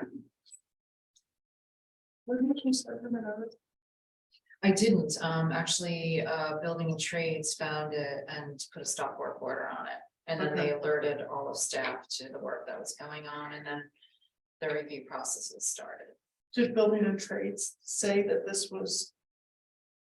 What did they say about this? They did not give me any opinion because they go by a submittal, a plan submittal, so they have not had an official submittal from the owner to review the plan. I did send it to them. Okay. But that was their response, that they hadn't had some submittal, because there is costs involved and there is a required review fee, so they won't review it until So they get back. right. Yeah. So, but first it has to come to the HARB, like Aaron said, to determine whether it's in scale with the building, the materials. Exterior or proposed exterior materials are appropriate. Yeah, and we discussed this at the executive committee. I can't determine if this is safe. Yeah, that would be Yeah, a- we're not I really, yeah, I understand. know, I know, I'm just saying in Yeah. general that. but it does at least require our review approval first. And he's using the same style of windows that you are in the house, and you're cladding it with the same vinyl siding. House. And I would, like I say, when I start doing this, I make sure that I got the right, the right material to do it, because like I told you, I worry about my family, because, we try to stay, for many times, so I just try to protect my family. That's why I try to, do the best. You want to build it safely. Do the best safely, yes. Understood. Okay. And it's funny this, because I can tell you right now that I have a couple of neighborhoods came to me and say, oh, they do a good job. And I have like another neighborhood say, oh, that this is not a good for us, but I can tell you right now, I don't know why, because this is not about anybody, because if you see, I got a big lamp before this building, and it's not about anybody, but sometimes you never know. Well, there's houses that look right on the rear of your property, like the front of people's houses. Yeah, Look right onto the rear of your property, so I can understand where they might have some questions about that. Yeah. Yeah, that's all. Architecturally, my only comment would be that it looks like the windows were pushed to one side so that the mullion could be structural and support the ridge beam. And what that did was it made the elevation of the addition not symmetrical. And there's nothing that says that it has to be, but in this case, it is a little odd. And by doing that, the windows have no header, right? Typically, you would expect there to be a header across, a structural header across the top of the windows, and that would carry the load bearing portion of the structure above. So in this case, without the header, you have to do what you did by moving those windows over. What happens then is the head of these new windows is actually higher than the windows on the rest of the house. So they're up, maybe 8 to 12 inches higher than the rest of the windows. I don't know what your sill height is here, but what I will get more than an H1 because I bring I send the plan they doing to me, and then and then that's why they told me, because I know, like I told you, whoever does this, he's going by cost. right, so it's actually And he told me it's more than that. It's actually not quite constructed the way it's shown in your drawing, but it is, your drawing does show the windows shifted off center. I would suggest, and this is an architectural suggestion because we're here to review the historical appropriateness, to be in keeping with the rest of the house, to actually center those windows. Frame an opening for all the windows that has a structural header to carry the ridge beam. Okay. And then that would allow your windows to be positioned in the middle of the addition on that elevation and also at the same head height as the rest of the house. Okay, that's fine. Yeah, they said it made not notice that like that off center condition on those windows. It almost looks like the ridge beam is just laying on. Sitting on top of windows, yeah. And I think when it's all trimmed out, it's gonna look like the corners of Yes. the windows are Way too up there. close to the roof. You know Yeah. what I mean? Yeah. Yeah. Yeah.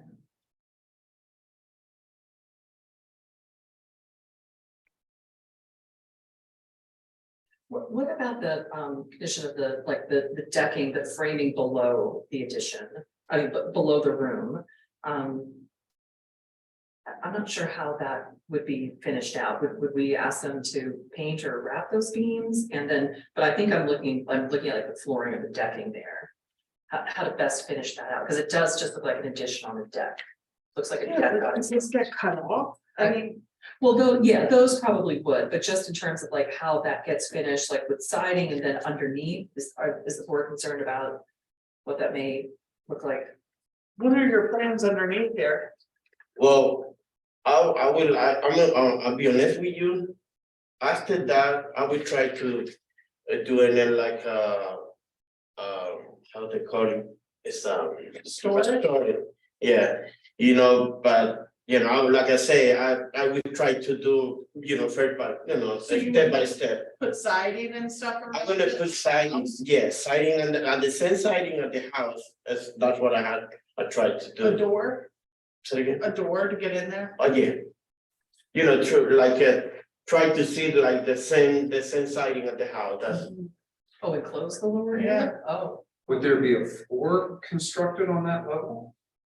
say it again? Would you put a floor down here? No, It'd just be the ground? it's built the ground for now, but if you see the post that we have, we got the concrete.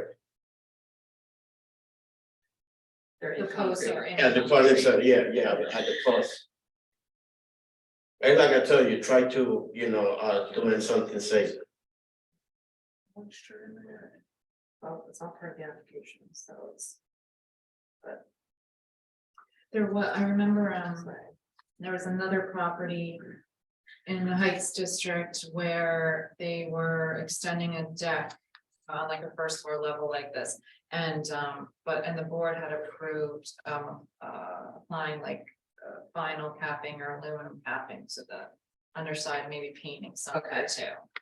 To actually create a ceiling, like to enclose all those floor joists. Can't remember. I don't know. Cause there are other decks in the district that look like this. Yeah. that, I don't remember if it was. If it was just this was going to be capped and underneath was gonna be painted, I can't remember.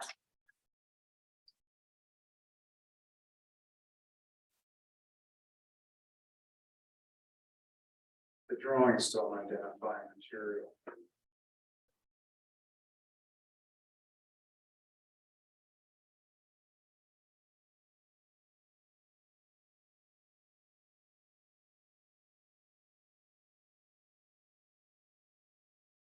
Although they do show it as though it's wood.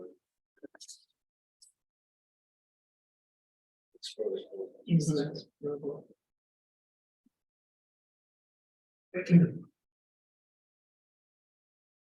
So an option would be to extend the vinyl siding down to the underside of that floor framing.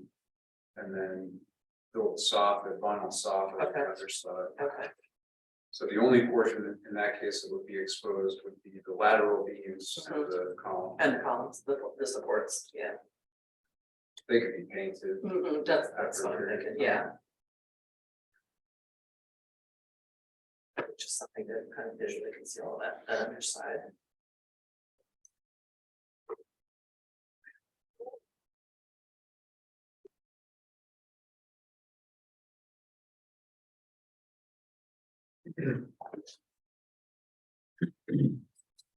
And then top bar is part of this too. Yeah.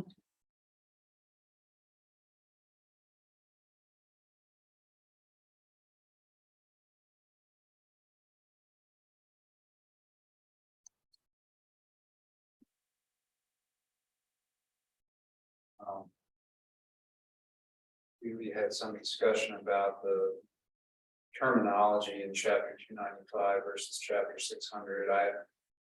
I don't see a direct correlation between the exceptions for accessory elements versus what chapter 295 restricts in the way of accessory structures. And we may want to revisit the language of chapter 295 at some point, but I think we have the responsibility to interpret how this particular installation might qualify as an accessory element.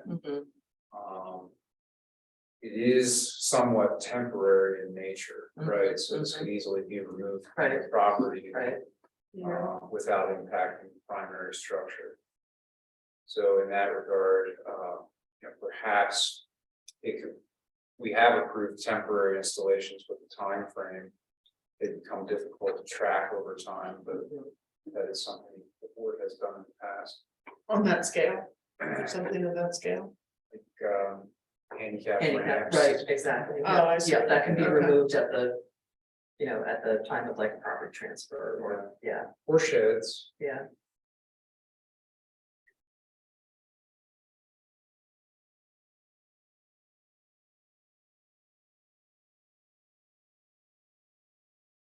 But is there any language that prohibits a carport this size for the lot? Everything is, nothing inappropriate about the size?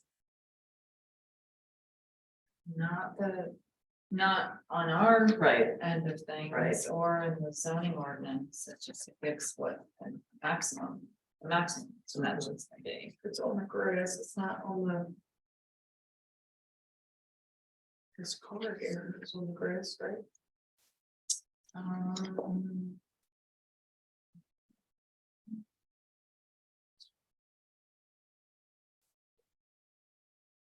There was a lot of driveway there. Oh, right, this is the driveway. Look at The it. blue part's on the driveway, so the driveway goes this way and then in. Yes.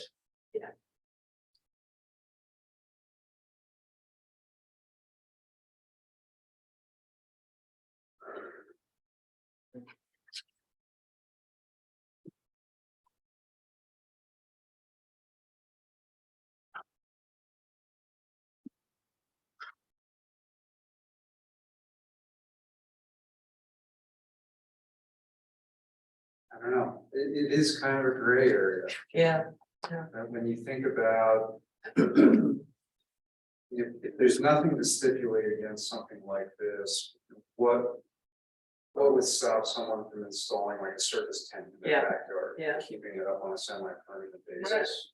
I suppose perhaps you could, maybe by zoning it's restricted. Right. But according to chapter 295, I don't know that there's anything that necessarily Prohibit it from being as is, yeah.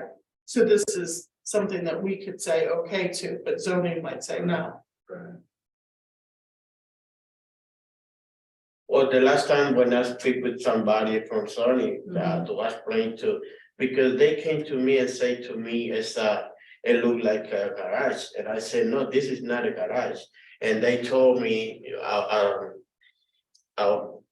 with something like what kind of like this carport like that, they told me, and I'm supposed to living close to the house. And I said, why not? If you can move anytime, if I can. And at this time, they told me I gotta wait for you guys to see what they say, cause, they told me they got no problem with that, but I don't know how they work. So this isn't anchored to the ground, it's not, set, like the posts aren't set in No, concrete. You no, can that- actually move it. You can move it, well, I gotta, how to explain to you.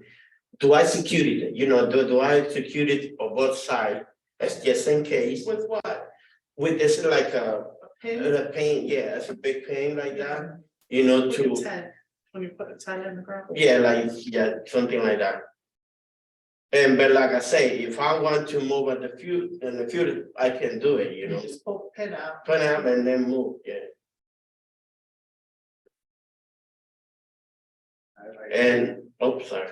No, I was just gonna say, I could see that actually becoming problematic in a heavy windstorm. Yeah.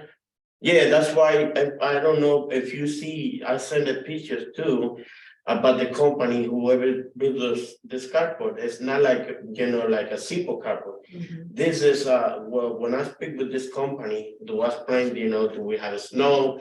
And they told me at this time, they say to me, it's strong. It's not like you have to worry about it, So if it's installed to their instructions, it's. Structurally sound. Structurally, is there like a wind rating or anything like that? Could the wind take it away? If it. No, not away, no, you don't, I don't have to worry about it, it's like I say, it's a strong. It's not like it's something, even if we go together, we're not gonna move right away, no way, it's not way to. Yeah, but it can still be somewhat easily moved. Yeah, Removed, okay. if I have to, yeah. You have to, yeah, okay. Did you put that driveway in or was that there? With the driveway, it's in, yeah. When you bought the house, When the I- driveway? was yeah. there?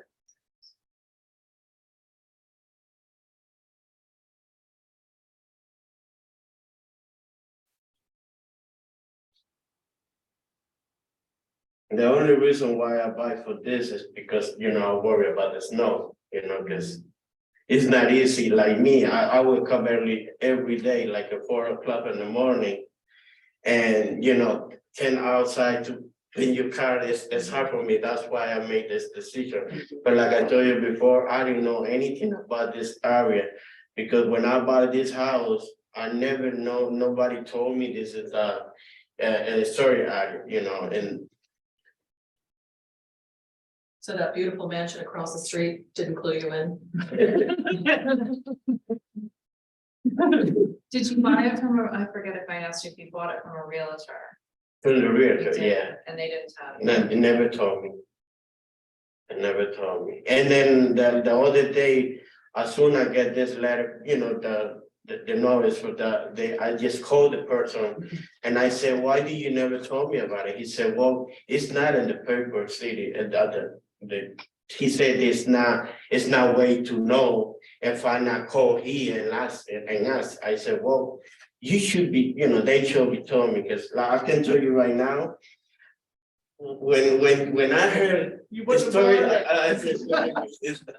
I can tell you right now, it's a beautiful area. It is. It's a beautiful area.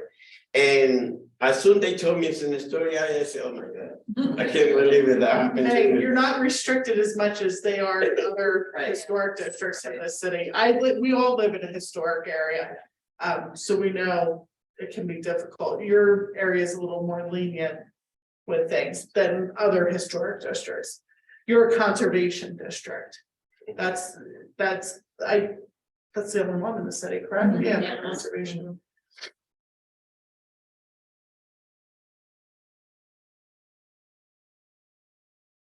Okay, does anybody have any more questions? Concerns, comments? I'm distracted by something in one of your photos. It looks like there's a concrete or a cement block wall. Do I see No, that? No? no. What is that? What am I seeing? No, No? no, it's not, Back there. I'm just curious about what that is. Oh, on the edge of, Back there. yeah. Oh, you said in the back? Yeah, Here. that runs alongside of the carport and then back there. I see a ladder and then just below the ladder. Oh, yeah, that's a concrete, yeah, it's a block. Is that a wall you put up or? No, I would try to, I'll try to put it, cause, you know, it's like, you got a couple of feet right next to the neighborhood, right? So when I coming down, I go around to the house, and that's why I would try to, you know, use that one, that's why. Is that something we should be concerned with? Or is that not? I'm not really sure what it is.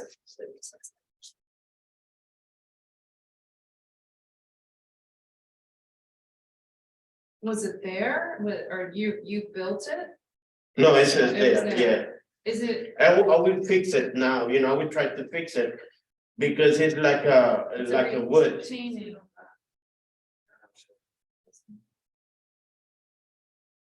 So this Oh, wall yeah. here that goes all, I guess it goes back that way. Was it a retaining wall, like, I think it because, was. To retraining the lamp for the next. Yeah. Yeah. Yeah, Yeah, so it like yeah. levels out. yeah, Yeah. Ivy usually grows on them or something. because the point is, the lamp from my neighborhood hang like a little hill, Hmm. that's why. But you installed that. You put that, Yeah. did that work? Well, yeah, Okay. like, yeah. I don't know if I should be distracted. Sure.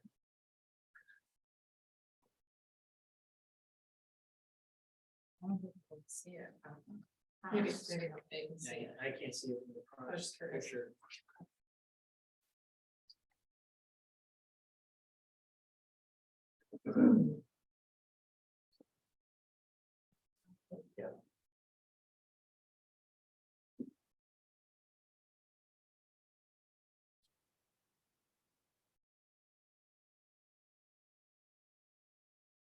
Anything else?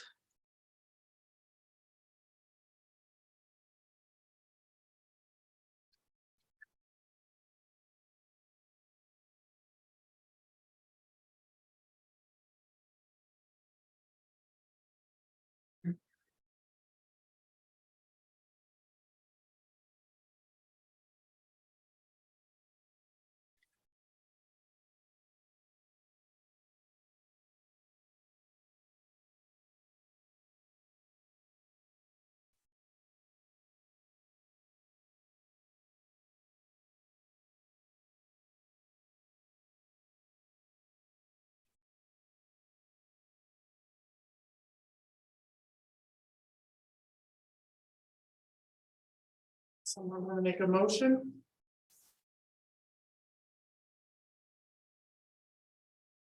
So you can make the motion contingent on zoning and building and trades approval as well.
Our motion is basically gonna be just nothing more than improving material that he's using. So we don't really have to necessarily, we're not worried about the other course, because that's, you know, building permits and trade and industries also, as that's contingent on what they say, so they're not necessarily really worried about that portion of the That's for them to decide, correct? No, well, the scale of the addition, the positioning of the windows, the material that's gonna be used, how they're gonna treat the underside of the deck, and then. Did we decide that the carport should be air motion, or, I don't know. I There's don't- I- consensus yet. yeah, I'm really not sure, I'm conflicted on that.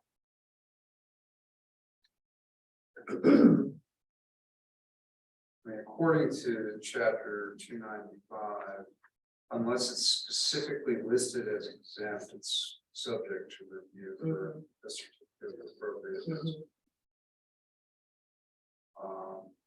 And interestingly enough, walls not exceeding 4 feet in height fall under the exemption. So I don't know if this exceeds 4 feet, but it may not be exempt.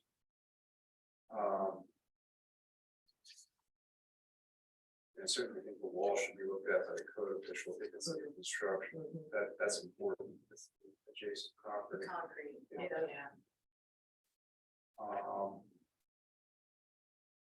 Yeah, it's really a judgment call by the board in terms of how you interpret the carport and what time frame it's permitted. I know with certain types of signage, we have a stipulation about removal. No, all signage, according to the policy, is required to be removed by the approved tenant. Yeah. When they vacate the premises. That type of requirement could be included in the motion if it's treated as a temporary structure. Now, when we review other carports. I don't believe I that think they're they're always treated as permanent, yeah, I don't think that they're treated as temporary But they structure. have a permanent foundation, they're actually permanent installations. Yeah, that's right? true. I know in Center Park, we've approved some much smaller ones. yeah. Backyards. But yeah, they're more permanent installations. Like on a concrete pad, okay, got it, yeah. But your intention is to keep the carport here for as long as you are. I long as I long live at the house, yeah, To cover your car. yeah.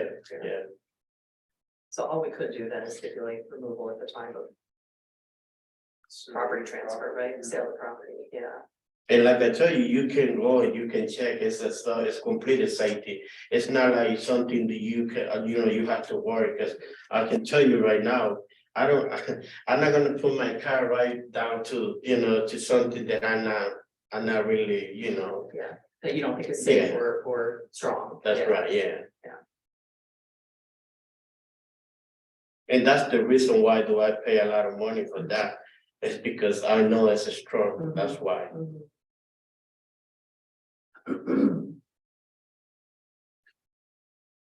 Is there anything that would, that the board finds inappropriate about the size? Do we have any stipulation on like the size or scale of it? I just find it to be so out of scale of the house. It's so large. But if there's really nothing in a policy or in a standard or in the ordinance that says it needs to be this, I don't know if that's something that's under the purview of the board or not. You don't think so? Yeah. Particularly if we're viewing it as a temporary structure. And we stipulate that it needs to be removed, at the time of sale. Yeah, I think if it were permanently installed and That attached would to be the different, house. yes, we would, Our review would be a lot more stringent. Yeah. And we would be requiring it to match the size, scale, and Right, character right. of the existing primary right, structure. true, In this case, doesn't have a permanent foundation. Right. It can easily be removed. It's not even attached. no, it's not attached, To it's the close to the house. house, but it's not integral to the house. But if it's approved, it sets a precedent. So I think the approval would have to state why it's being approved and the reason would be as a temporary installation. Yeah. Now, what time frame we attach to that, I don't know. And knowing the difficulty of, let's say this property is transferred in 20 years, could be that it doesn't even last that long. The danger here is you start seeing these popping up everywhere and everybody says, well, they're temporary, even though they're not. Yeah, yeah.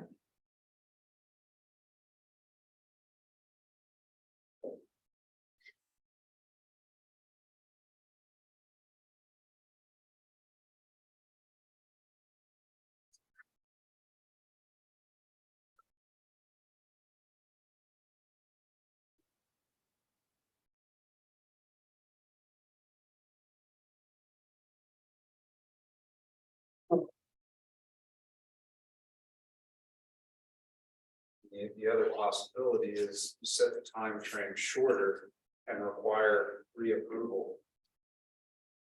As a precedent, that's harder for us to track, but it puts the onus on the property owner then to have it reapproved and over a period of time, it falls out of compliance. Yeah. So if there's ever an issue or it's not being maintained, it blows away or something. Yeah. It actually kind of becomes like an encumbrance on the property. Yeah, yeah.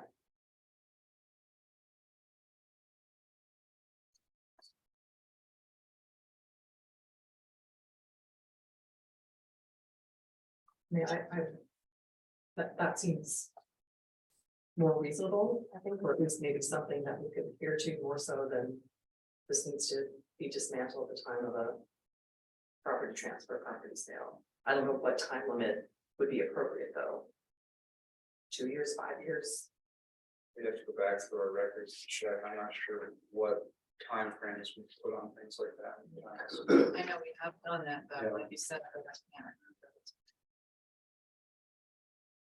Do you think, just a thought, do you think this requires a little bit more research? Like, could we table just this part to, because I feel like you're right in that, like, we would be setting a precedent here. I don't want to take it lightly and have a little, I mean, like, I think wrapping our heads around this, I want to do the right thing. And I feel like maybe if we could table that portion just for another month, we could just kind of mull it over and do a little bit more research on it, make sure we're that portion, the carport, and then come back to it next month. I don't know if the homeowner has to be here for that, but it's just a thought, if we're still conflicted and a little unsure, because it is a kind of a big decision. Yeah. And then just only our motion would just be to table that portion and then only address the addition tonight. Right. So research, whatever, what timeframe. Right, just to make sure we're really stipulating motion in the language it needs to be. I would feel more comfortable with that. Okay. It may actually help to find out how some other municipalities handle that. Exactly, yep. And maybe have a discussion with the zoning administrator to have a better handle on their interpretation.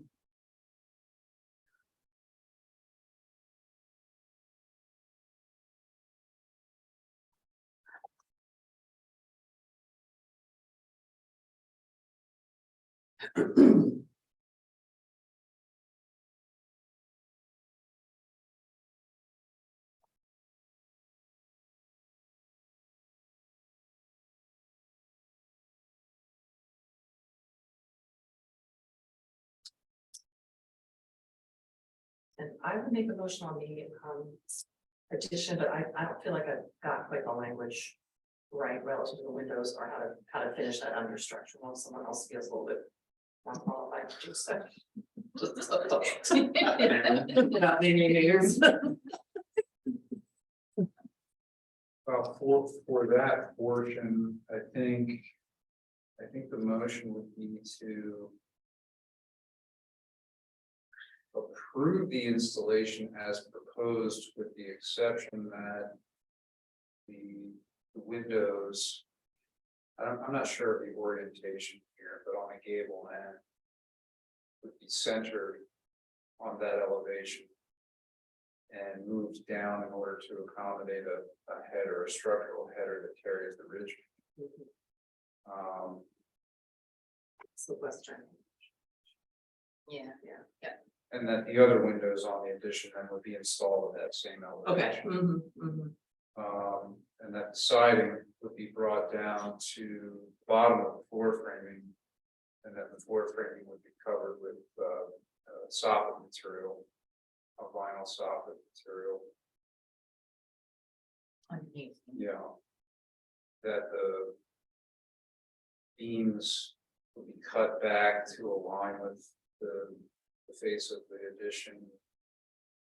That they would be painted along with the columns after a period of 6 months from installation.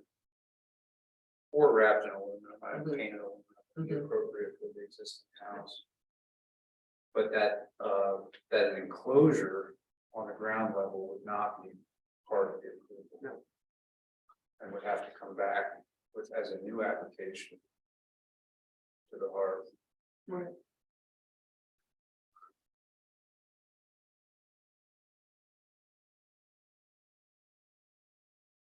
And then do you want to throw in there tabling our discussion on cardboard? Sure, yeah, so I'll add to the motion that the carport would be tabled pending further investigation with the zoning administrator and prior approvals of temporary structures.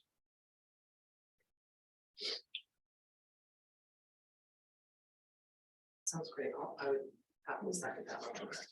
Thank you. Thank you. Okay, Mr. Politica, Yes. Mr. Booth, Yes. Ms. Fowler. Yes. Did you understand all that? So they've approved the addition, they tabled the discussion of the carport. They are approving the addition, but there are some conditions, and one of the main one. I don't know if I speak to you or to you. It was me, Oh, it was me, you. I mean, yes. I don't know if you remember when I speak to you, do I tell you? Even if you spoke to me, if you say to me, you don't put the windows, I'm okay with that. 'Cause Okay, yes. As soon I got, I got this, I'm okay, because. Yes, well, what the board decided, this will be written out with Mr. Booth's help. The windows should be centered across the back and move down so that you have a, what do you call it, not the wrist. More room in the top. Header, on the header, Yeah. thank you, on the top. So that's the main structural difference that has to be Okay. changed. That's fine, Okay. I can do that, thank you. But you can move forward with building and trades and zoning to get the zoning permit, but I will be putting all this in writing, but you don't have to wait for me to send it, yes, you can start getting their approvals. But the carport is tabled, so we do some more research on how to approve it. And thank you, and the plan that I told you, try to do the storage and the barrel. I know, do understand, do I have to make another permit Yes. sent to you, right? But I just want to know if I don't have any problem with that, because that's my next step, after that. You would need to have submit plans like Yeah. we did here, just Yeah. show how you're going to That's fine, enclose this and put a floor in Yes. and that kind of thing. thank you, Okay, and thank you for your time. Thank you. Yeah. Even though it wasn't part of our motion, you are gonna address with somebody that retaining wall that was put in. oh, yes, Okay. yeah, I don't think that needs to be part of Okay. I don't think it does it?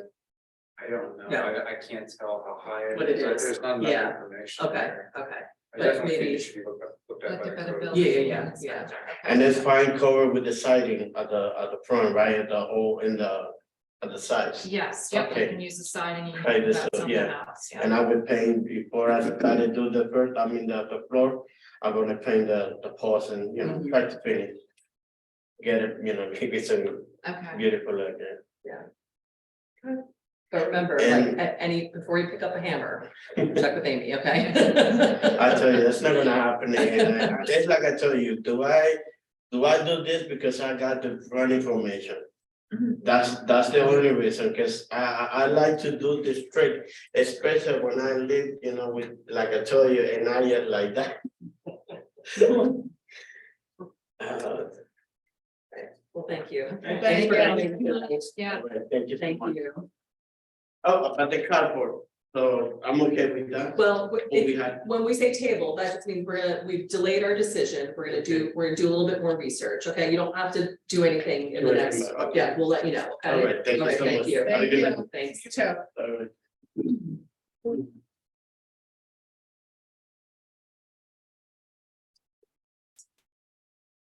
You were here from, 57 South Sixth Street. okay, Number 9. you're the owner Yes, of the ma'am. property? Yeah, owner, contractor. I get all the bullets. Okay. The subject building received a site quality rating of 38 and is not not a contributing building in the Prince Historic District. Built in the Queen Anne style, the building is a 3-story brick structure which dates to the late 19th century. The historical integrity of the building has been compromised substantially with renovations made to the first floor on the western and southern facades, as well as the application of aluminum capping at the 2-story bay windows and the 3rd floor roof line at the western and southern facades. And tonight we are reviewing the proposal for the rehabilitation of the western and southern facades, and the work has been partially completed. And the Secretary of the Interior standards that apply to this project are 2, 5, 6, and 9, of which I read earlier. And the work is, this is violation, right? Yeah. Yes, They the did work in that violation. has been completed, yes, it's a violation because it hasn't been reviewed yet. Okay. You have 3 minutes to talk about your project. And now all the bulleted points have been given to the review board, all the work that has been. Yes, we purchased the building. Obviously, it was a mishmash. Botch. It was T111. It wasn't. There was no historical value there besides the brick that was there. So it was altered kind of in the 50s. I tried to get a hold of Amy. It was a little bit difficult. She was very busy, and I think one of the emails that got lost. And I successfully did the one next door, so I'm 55 and 57, so I did historical. I did that one. When the back portion is a studio apartment. And that one, when we took off the T111 because it was rotted, and which is obviously not historical either. There was no, the door was completely gone, it was offset, there was no, the original door was not there, and then the inside wall of it was offset as well, so you couldn't, and the door that was there before was not a historical door, it was just a breeze panel door. So we did go, and I just went and started putting, instead of T111, hardy board siding, which I thought was and more historical. And I apologize for going ahead. The big issue with this, we're about $400,000, about almost $400,000 into the building on the inside. So it's a 10 unit. There's 8 apartments on the inside plus a commercial unit, and it was a total rehab for the most part on the inside, everything. So we were doing a lot of this stuff when we were remodeling the outside. I wasn't going to touch the dormers at all because they had, aluminum siding, which, there was nothing historical there. And, but there was, when we were doing the inside, windows were rotted, or the window wells, and it already had vinyl windows in it. So we had to address the outside as well, to get it sealed and weatherized. And then at first it was just plywood, which was just basically underneath the siding was just plywood that was rotted away as well. So we did the plywood, and then I think when Amy came and talked with me, I was going to do T111 on that top, and then when I got to the second floor and started, I was going to do the hardy board siding to match the lower level studio apartment. Then I saw on the 3rd floor, I saw one panel that how it was before, because there was no pictures of this place before, there's nothing. So I just basically mirrored what we did, the same thing that we did on 55 that we got approved for before. The T111 was covering up original windows, which I restored all the windows. There on the front and the side, there used to be an arch window, which wasn't original. The original windows were actually what we put in now. The rectangle. Yeah, it's, That bar across, that's original? up With the the, bar across? Yeah, oh yeah, That's original. that's all original. Yeah, everything up top, you can see it on the inside. The tree has a transom up top on both. Remember we discussed that? Yeah, that's all, yeah, that's all, all that's just, it just looks, it's newer wood. But the vertical piece. The vertical, There. there was nothing, well, because there was an arched window inside, and I was gonna put a whole window on it, but you can't get a glass that size. Right. Which that's what I think. tells me to believe that there had to be a transom there before, and I did it all in wood. Yeah, that's right. That was another one. The front above the front door. That was, I bought this building this way, so the reason why I bought this building is because I did historical restoration in 55. This is extreme eyesore for the city. I, purchased a lot of properties in the city and revitalized them. In historic districts? No, this is my second one. 55 was my first one. This is and when I did 55, I had a project manager, and Amy knows Jack Keller, and so he basically did everything. I didn't know anything. I have a construction company. Yeah. And I have a lot of properties. Yeah. This is the first one, and he's like, Louis, don't worry about it. I know everything. And he did And he all. did it well, yeah. Well, Yeah, 'cause he he did a knows, beautiful job. he knows what well, no, I did the work with all due respect. Okay, He did I mean, the planning. he did the I see. planning, so Okay. my construction company did all the work. okay, We did everything. He just did all the planning, Yeah. he ran through, did everything with Amy. okay, all the approvals. Yeah, Correct. okay. And then he Right. took an early retirement, so I lost Jack. So then, that's why I was with this one, I didn't know what to do. And I'm like, I mean, how do you restore something that doesn't have any, Mhm.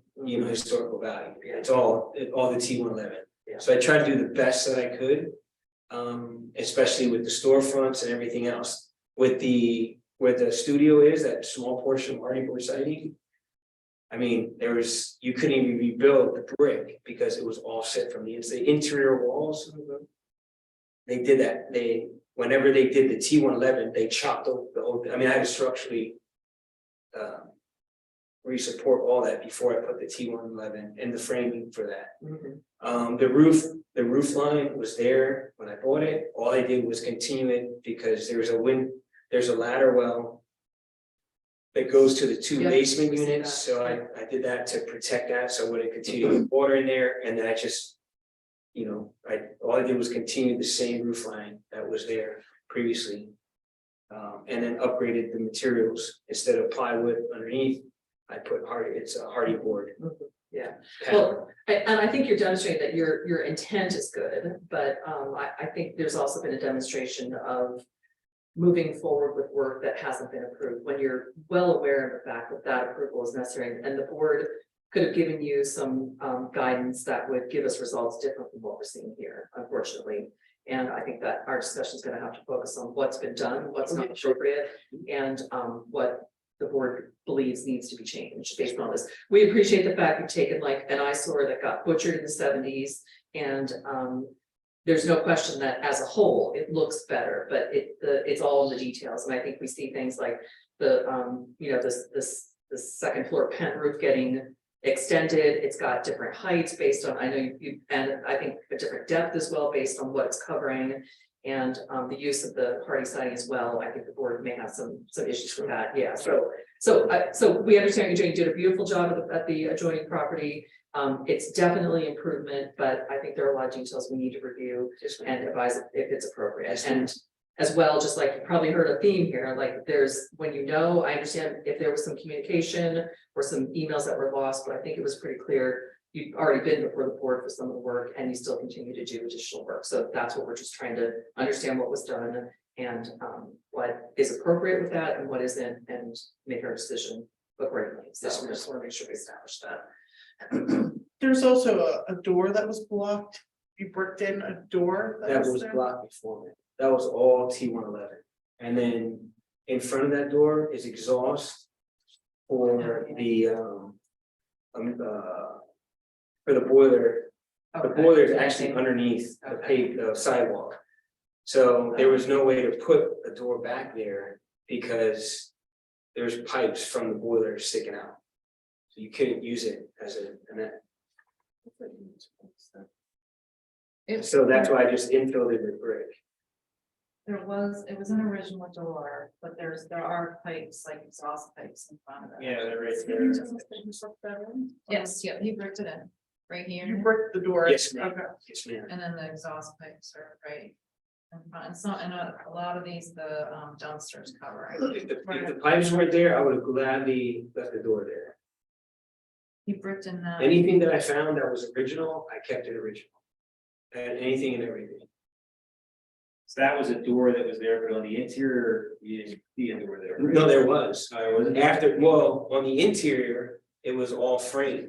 Yeah, So when you walked in, there was the El Oficial, he. yeah, told- I'm familiar with the place. Yeah, so when we did the demo, we saw there was a door there. But on the outside, you couldn't see anything because there was T1 left. That's basically the way the building was built before, when you walked in, you wouldn't have known there was. You would have never known. there was a Right. door there. Okay, that was my point, yes. Here's the picture. It was framed, you put the plywood to. On the inside, yeah. Yes, It was ma'am. framed out like that underneath the T111. Yes, ma'am. No, ma'am, no, Jamie, it was not. There was an actual door there. Oh, I framed it because we had to take it out to protect it oh. from the inside, so nobody would break in. So the old original door was underneath there. Yes, ma'am. What did it look like? It was just a wooden door. Like a Yeah. flush, just like I- no panels? I I'm just might- curious. I might still have it. I'm not 100% sure, honestly. I just. And I don't think it might not have been in good shape.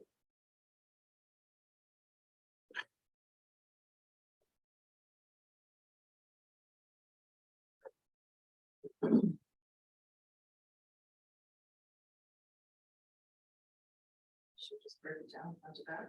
Yeah. See what it is. Yeah, I that's numbered everything in the exactly. executive one of.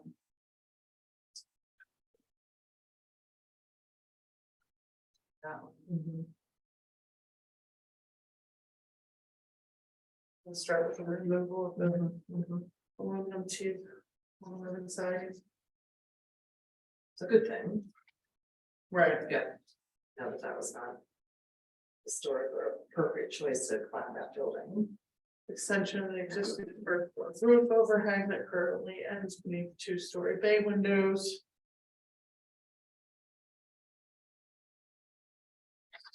Yeah. This is where.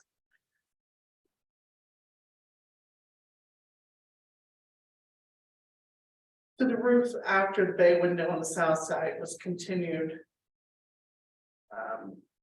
Headed east. Up Franklin Street into 3 sections.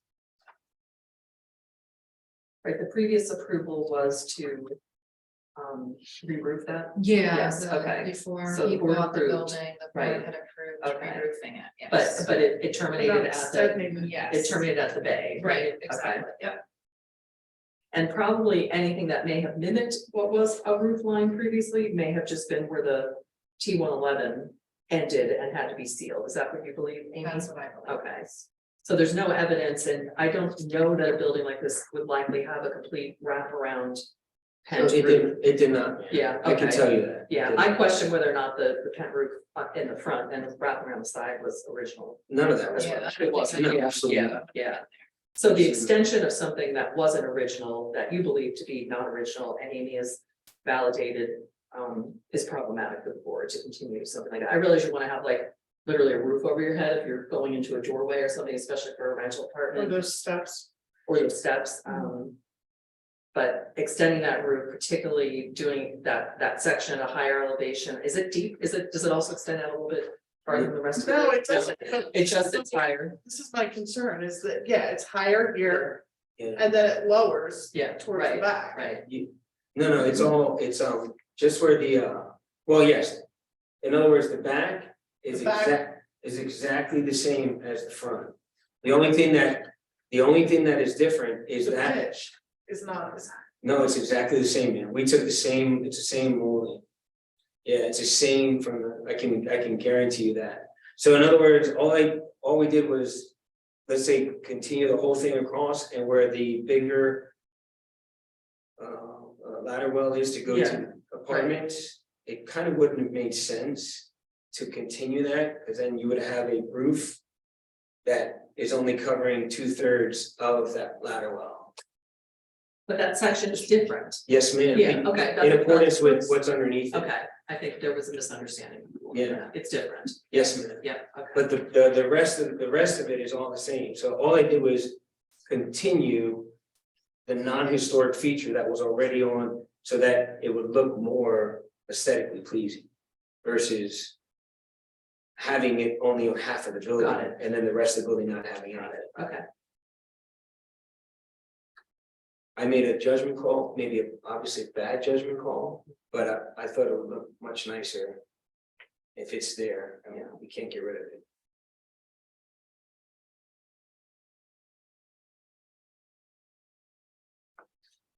yeah, I don't believe extending something that probably was extending an element of the building that was likely not original is appropriate, so. I don't know if everybody else views that, but I don't believe that extension beyond the bay is appropriate.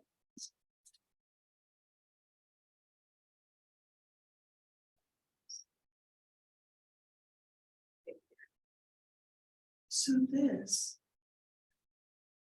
Is this? Why is that higher there? This, cause in this little section here is only over where the stairs is. Right. So in this picture, because of the angle of it, it's hard to see, but it is, in order to extend the roof out, you had to make the pitch higher, so it's higher on the building. So this comes out farther in order to cover the stair. So in other words, if you would have done it back then, when they originally did it, you would have had to do that. There was no artistic, I was not trying to be an artist here. That's just basic, basic construction. In other words, if they would have done it over the whole thing, in order to cover that ladder well that goes to the apartments, you would have had to extend that out. Here's better. Or So it's make only- everything that big, the whole thing that size. That section.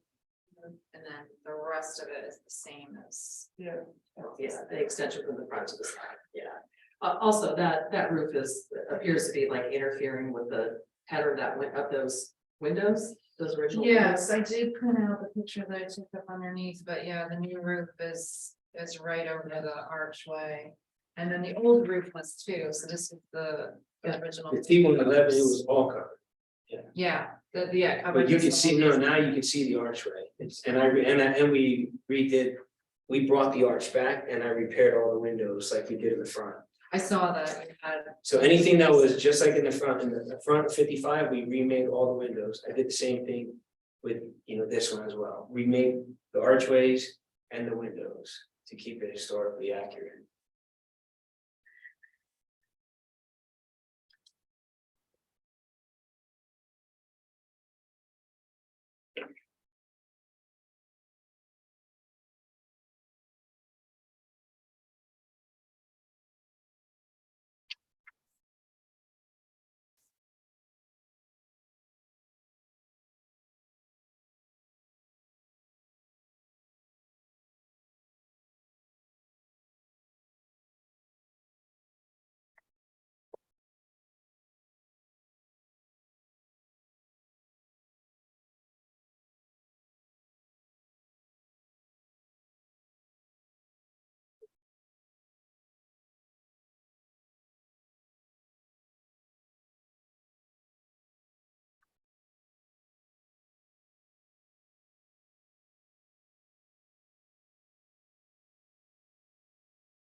I don't know if we didn't really have a discussion about the roofs. We did, but we didn't, Right, well, I don't think we realized with the exec committee, I don't think we saw that condition when we met. Right, yeah, no, it wasn't. Is there any more comments about the roofs that we just discussed? I would agree with the comments that were made previously. It's unfortunate that it's all burned out because I think historically. It might have made more sense to cut it back even further and let that bay window projection just be That's what I was flat on the thinking. bottom as an overhang. That's typically what you would see in our districts. Now that it's framed. Is it possible to cut it somewhere just beyond the edge of that bay window so that any of that framing can be kept around the bottom of the window? Now, that's what I'm grappling with right now. Right.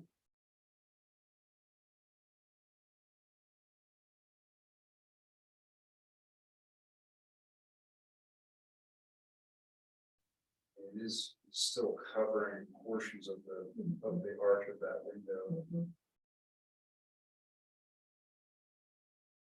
So from that vantage point, is it historically appropriate? I would say no.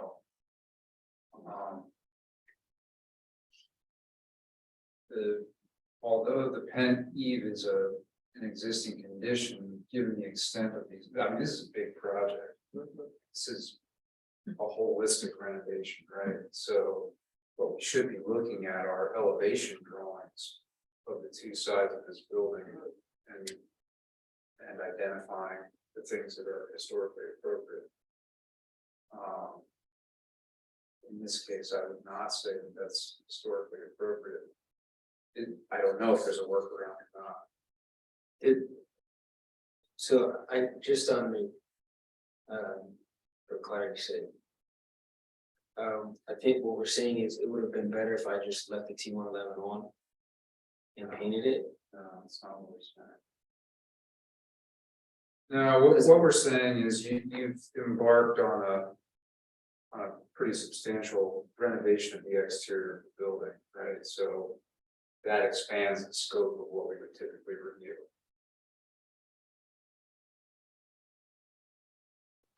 I mean, from what I've done, or what's been done.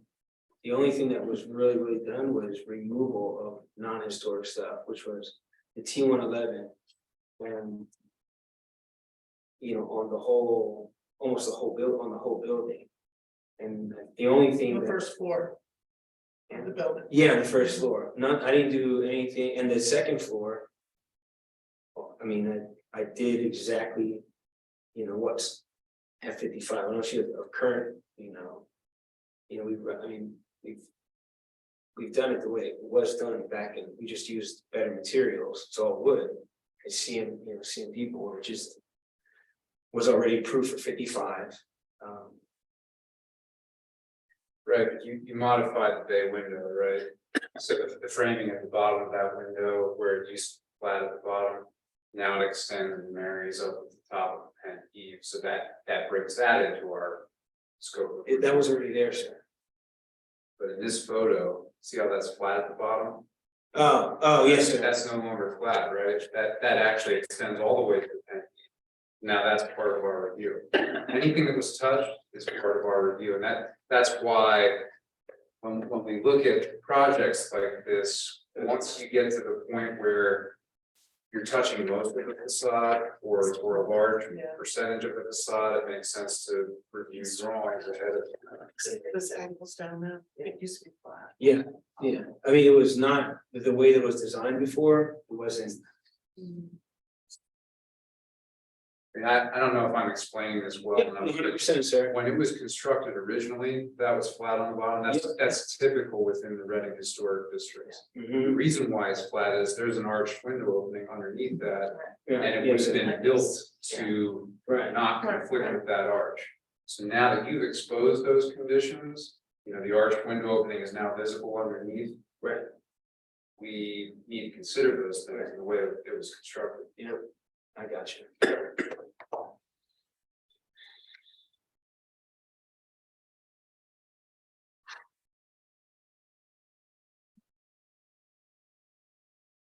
What is your plan for the elliptical windows?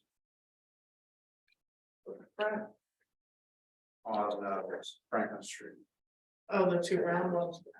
There's actually 4 of them. Yeah, I kept them all. So you're planning on keeping those? Everything, sir. Yeah, I filled it in, I repaired them. And we're just gonna paint it, glass is staying in, I didn't you know. Yeah, there's two there next to Yeah. And we didn't even know it.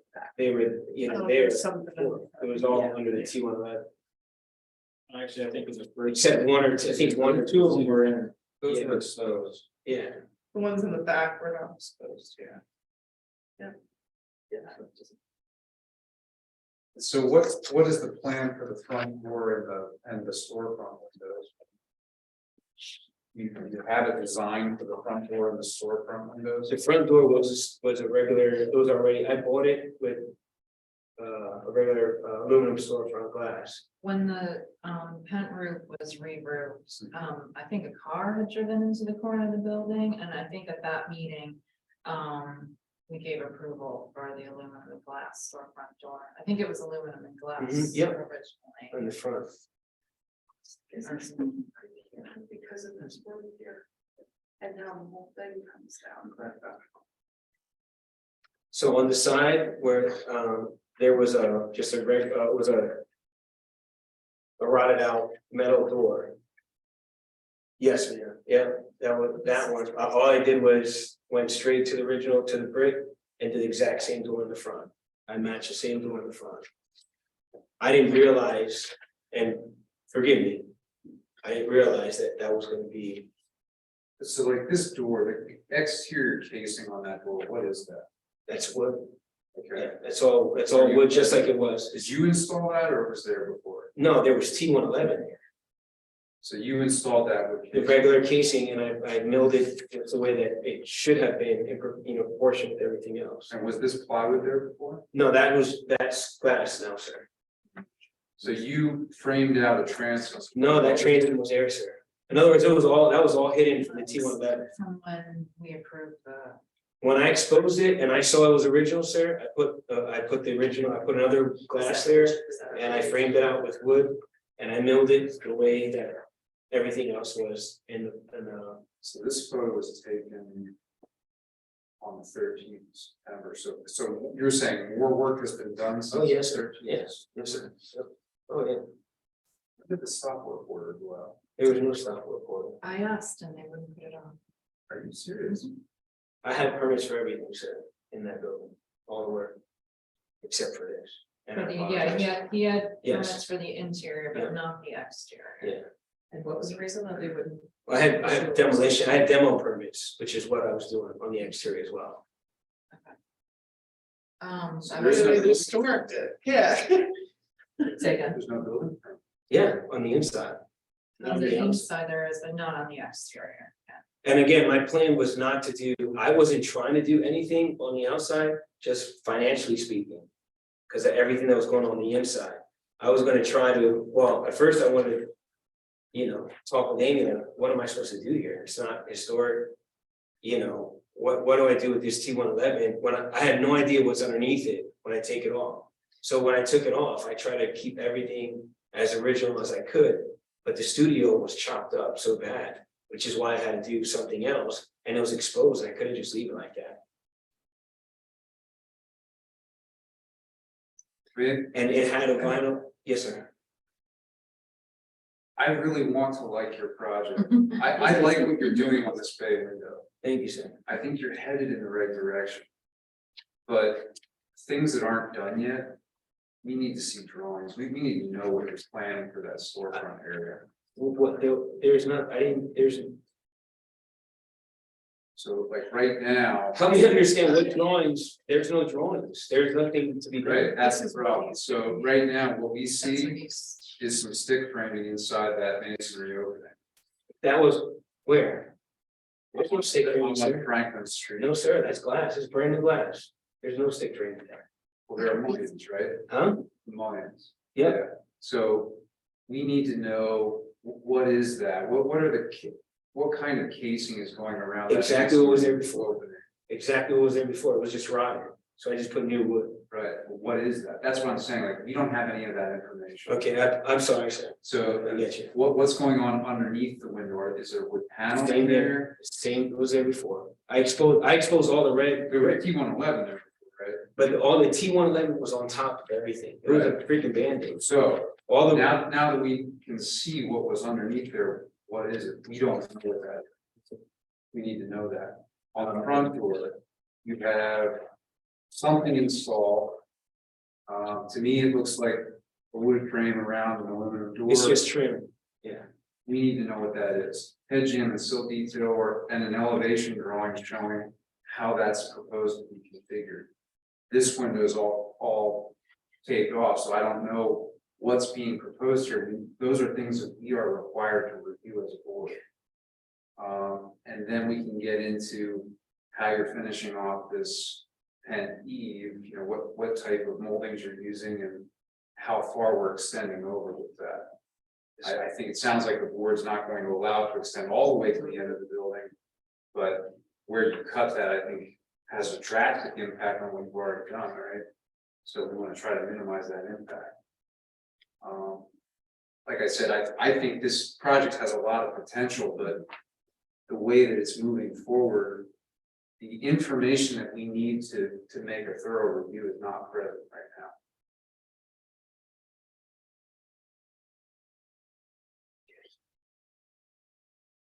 I don't know if you can see. I think we might have given- and I took hundreds of pictures when we initially met, but you can see there's original brownstone with the decorative detail right below the storefront window.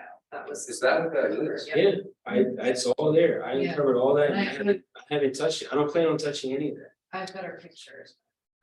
And the only trim that was, it was whatever's taken off, it was rotted and we milled it just like we did at 55. And we didn't have any drawings for 55, not one.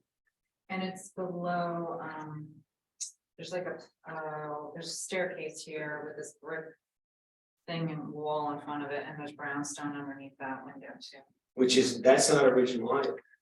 That That brick, brick thing, no. no, I think it's just to protect people from, and well, there probably was a railing there. there is, it's going down, yeah, so. And. But this is a much bigger project than 55. Oh, And yeah. Wasn't there more And the detail store- present at 55 or? Was it a blank slate and they were replacing? No, there was more detail, Yeah, it was that's more what- there was- original, right. Placing. Yeah. So we basically peeled it away and Place. we peeled everything But off. it's all there though, like. Yes, it is. Okay, Yeah. you just And that's what- updated. Yeah, with and that's new what, material. that's what I was trying to say, that's all I did with Right, but there. we see this property, we see the way you've altered this property is a different approach than the adjoining property.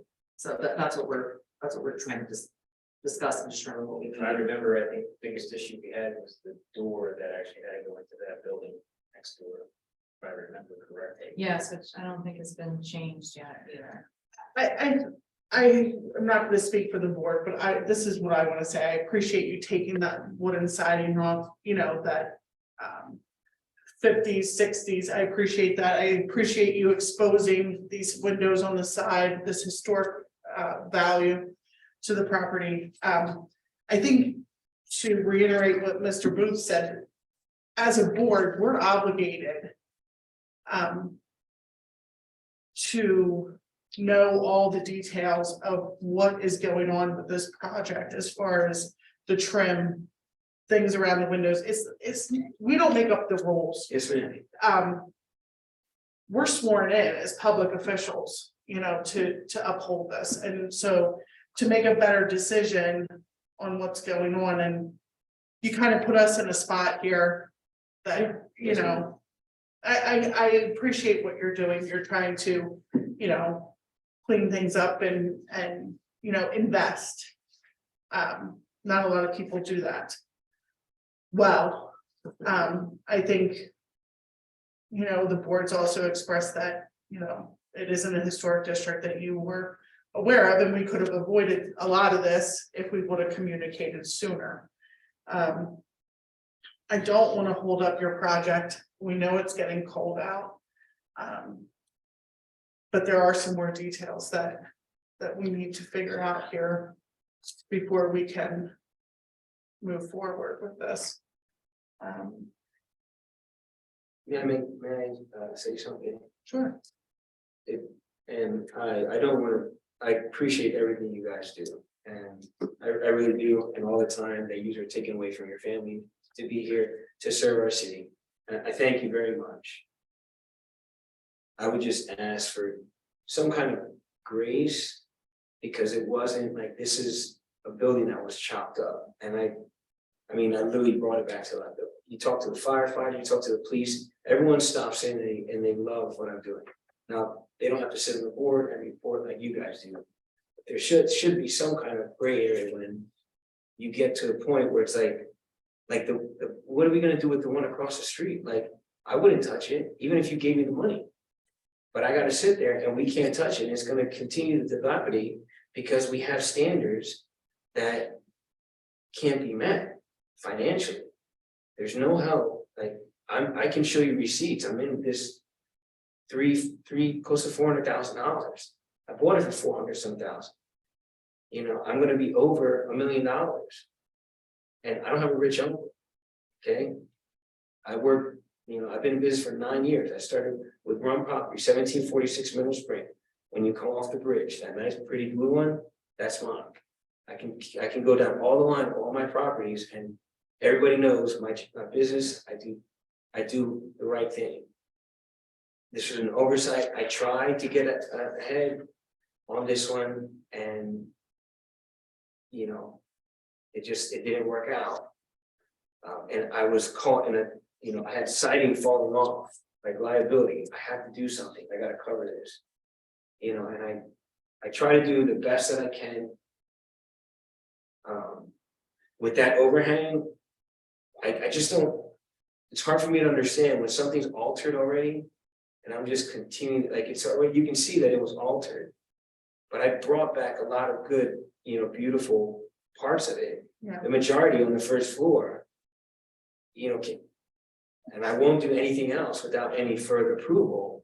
But like, I have $5,000 security system around there, inside that soffit, inside the ridge line. Yeah. Lights that are coming in for security.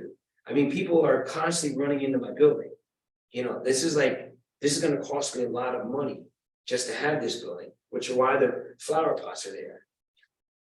I've already gotten somebody that, and I've only owned it for less than a year, ran in. By God's grace, because I had those flower pots are there.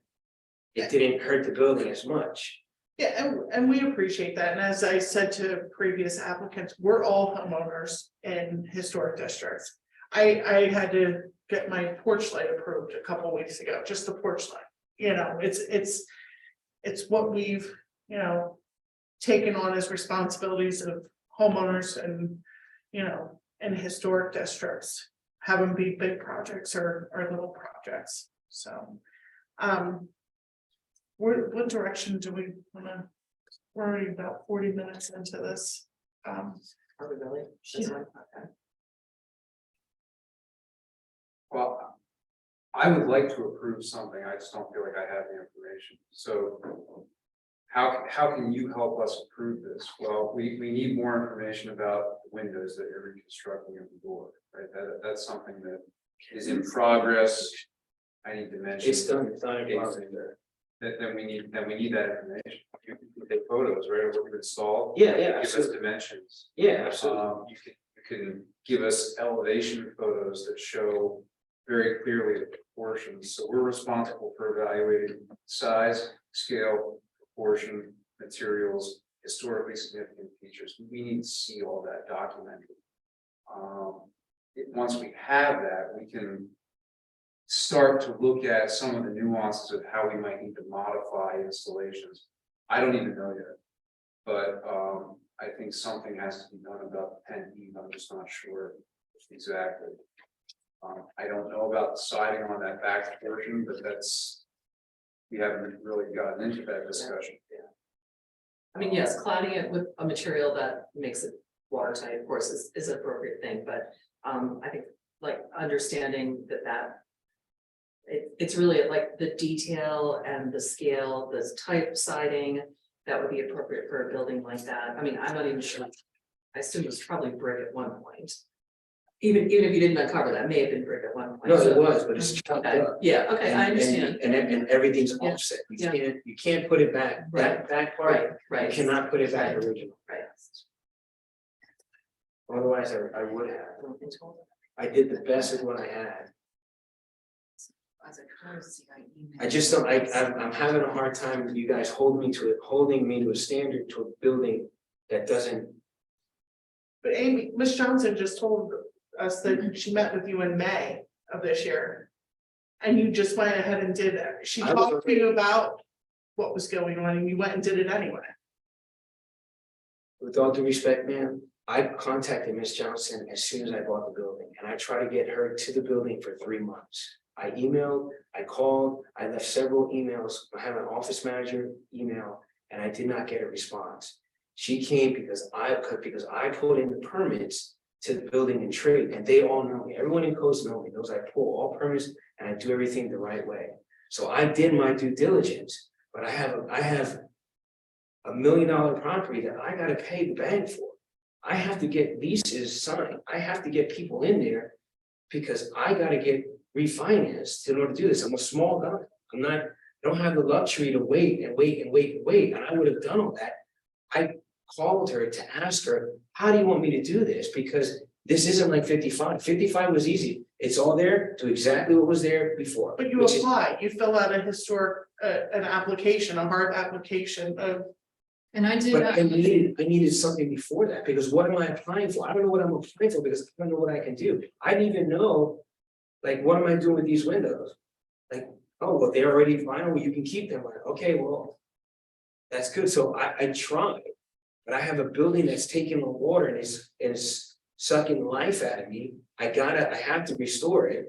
And when she came, it was already started. The roof is already framed. That's what the picture is from. So this outside project, is that stopping you from renting? 100%. I already have a lease signed with Whiskers Barbershop that, they have an extra location, Sydney Spring.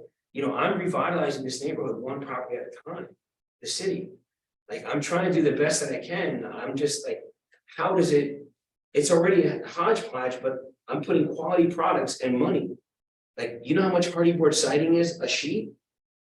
And the planking and all the trim that's composite on the outside.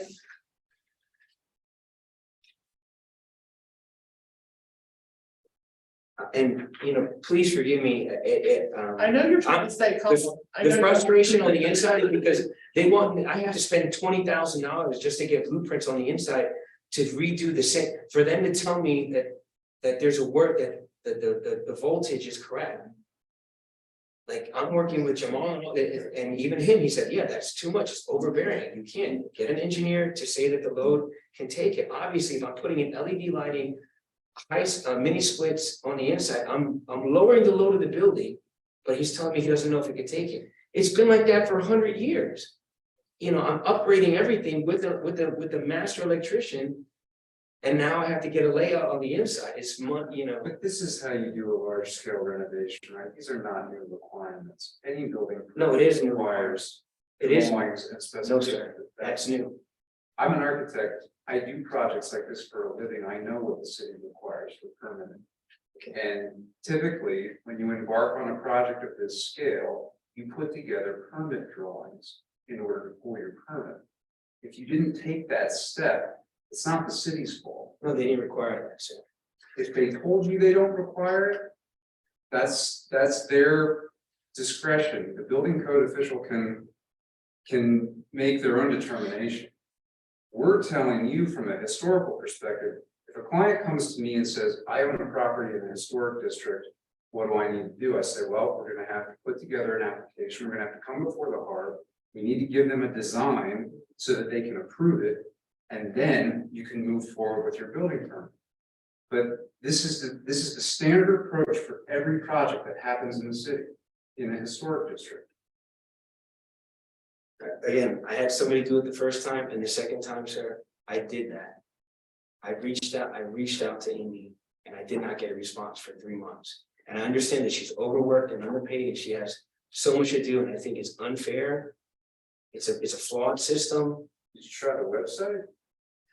And just for the record, what happened was I actually saw the work being done. And I knew that you had bought the building.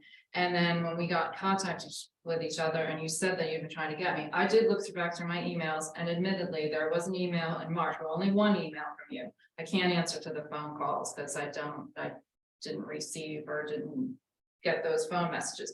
But then once I saw that you had emailed me, and then we set up the appointment in May, and I went through you told me everything you were gonna do, and I told you that you needed all the specifications, and I gave you emails even recently that they want to see specifications. So, but you still continued onward, and you got that in May, you said you had the barbershop lease and you were strapped and you needed to move forward and you wanted to be at that very next meeting, but then I didn't hear from you. And instead of doing a violation letter, I wrote a courtesy email seeing that you had continued onward still, from May to now. And instead of sending a violation letter, I wrote you a courtesy email, and then that brought you here. So you could have, possibly reduced your cost by not moving ahead, like I told you back in May. With the windows, everything was exposed. I did not move ahead. With the outside window out, it was exposed and I had to close it. I have finished apartments, $40,000 in each apartment, granite countertops. Like, people have to live in there, and I had to get that closed up because it was gonna get damaged. And I should have done the right stuff, and again, I apologize. I was frustrated in the process. And I apologize. And I did not, sir, to your point, I did not know it was gonna be as big as it was when I bought it. I didn't. It was a labor of love, and it's sucking the life and the money out of me and my company. And Well, I applaud the effort that you're putting into the building. Like I said, I think it's a great project. We want to work with you. I don't want to tell you to rip out everything we put in. But we do have to make some educated determinations, right? In order to do that, this information's got to be there. So if you can show us a design or show us what you've installed better in a format that we can go systematically. Yes, sir. I think that's going to help us to get to that point. Yes, sir. And I think one of the questions we had with the executive committee, and this goes along with your question about design for the window, is this going to remain like this? Like, is it one square? Are you making this window like this? No, window? that's how it was. Yeah. There's glass in there, yes. That already has brand new glass. And is the paper on the back side of the window? Yeah, it's just so they can't see the tools and stuff from the inside. It's not the And this there's neighborhood just yet. a rectangular square window above a larger window? It's what was there, it's all was there original.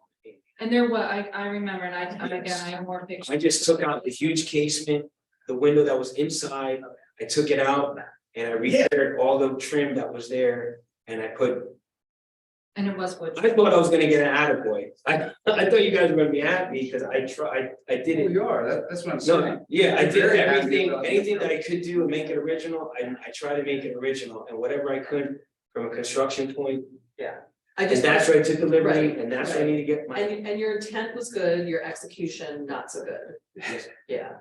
So that's. The execution on the process. I think the end result. I If you would think, have come to us and said, hey, this is what the plan is, and we would have said, hey, yeah, or hey, no, this. I'm sorry, man, I know. I need to hire a project manager and about 2 more carpenters. I've been working it, that's one project. I subcontract for Berkey Cook, construction as well. So I'm doing a lot right now. I did not know this was gonna be as much. This is the last 10 unit I'm gonna get, believe you me. And I want to do it well. I'm not cutting any corners, even though it's sucking the life out of me.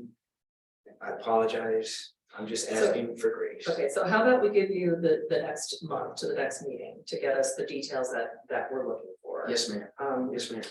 It sounds like photos, pictorial evidence of what you've done Yes, ma'am. with some dimensions would be really useful. The more information that you can get to us on what you've done or what you intend to do still is gonna make this process faster and more expedient for you to get back to the work. Now, I'm not saying there isn't gonna be some work that the board may require you to remove and redo. You should expect that, at least expect some of it.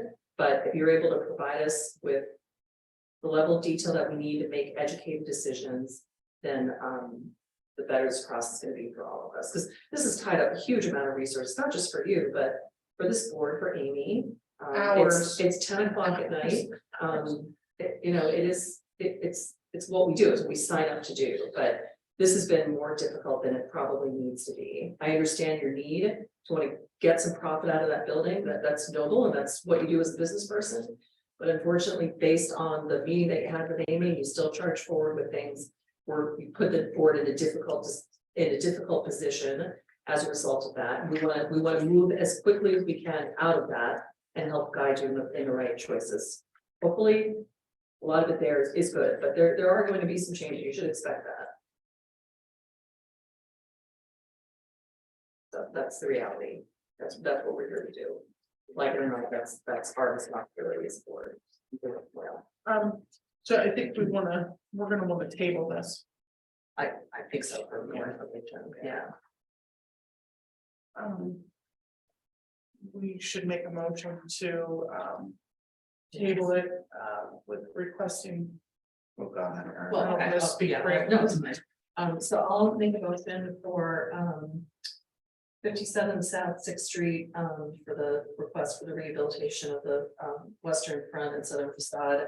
We're gonna table that with a request for additional information. I think based on like what you've done, the detail of what you've done, and then on any additional work that you may want to do. I think it would probably be important to collaborate with Amy to understand, hey, typically the board would probably not approve that. There's no evidence that was there before. You're covering up historical material, you're covering up a window, you're breaking something in, whatever it may be. I just like, based on this discussion tonight, the last 45 minutes, I'd highly advise that you not do anything more. And if you're unsure about directionally what the next steps are or what would be appropriate, Amy can be a good partner with that. And then we as a board can also advise if there's some more challenging situations. But we want to move fast, want to get you at a point where you're confident with the work, is that the work would be approved and the board is on board with those plans. And we can do that when we get more information.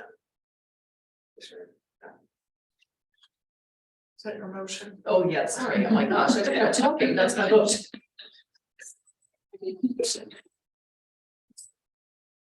I rolled that into something. I'm sorry. Oh my gosh. Mr. Politica, Yes. Ms. Weller, Yes. Mr. Booth. Yes. Can I ask a question of like, for your comments about details?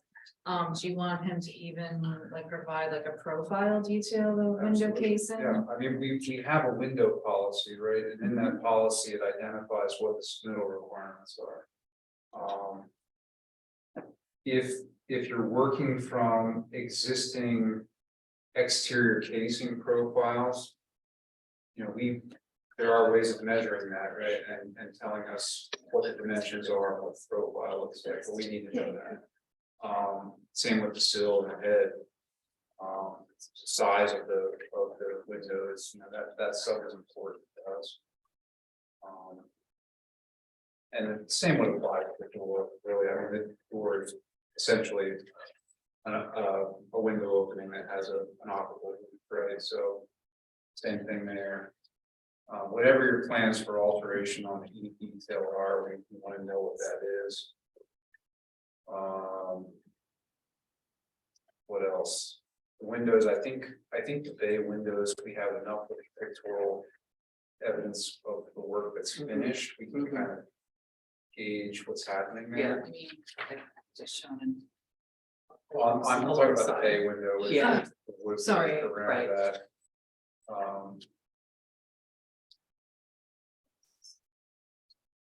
They were just getting to the third floor, which is still capped in. Yeah, so if there are additional pieces that haven't been installed yet, Everything is installed, there's copper flashing. okay, so then we're gonna need new photos of those conditions. It's the information that we don't have in these photos, we need to see that.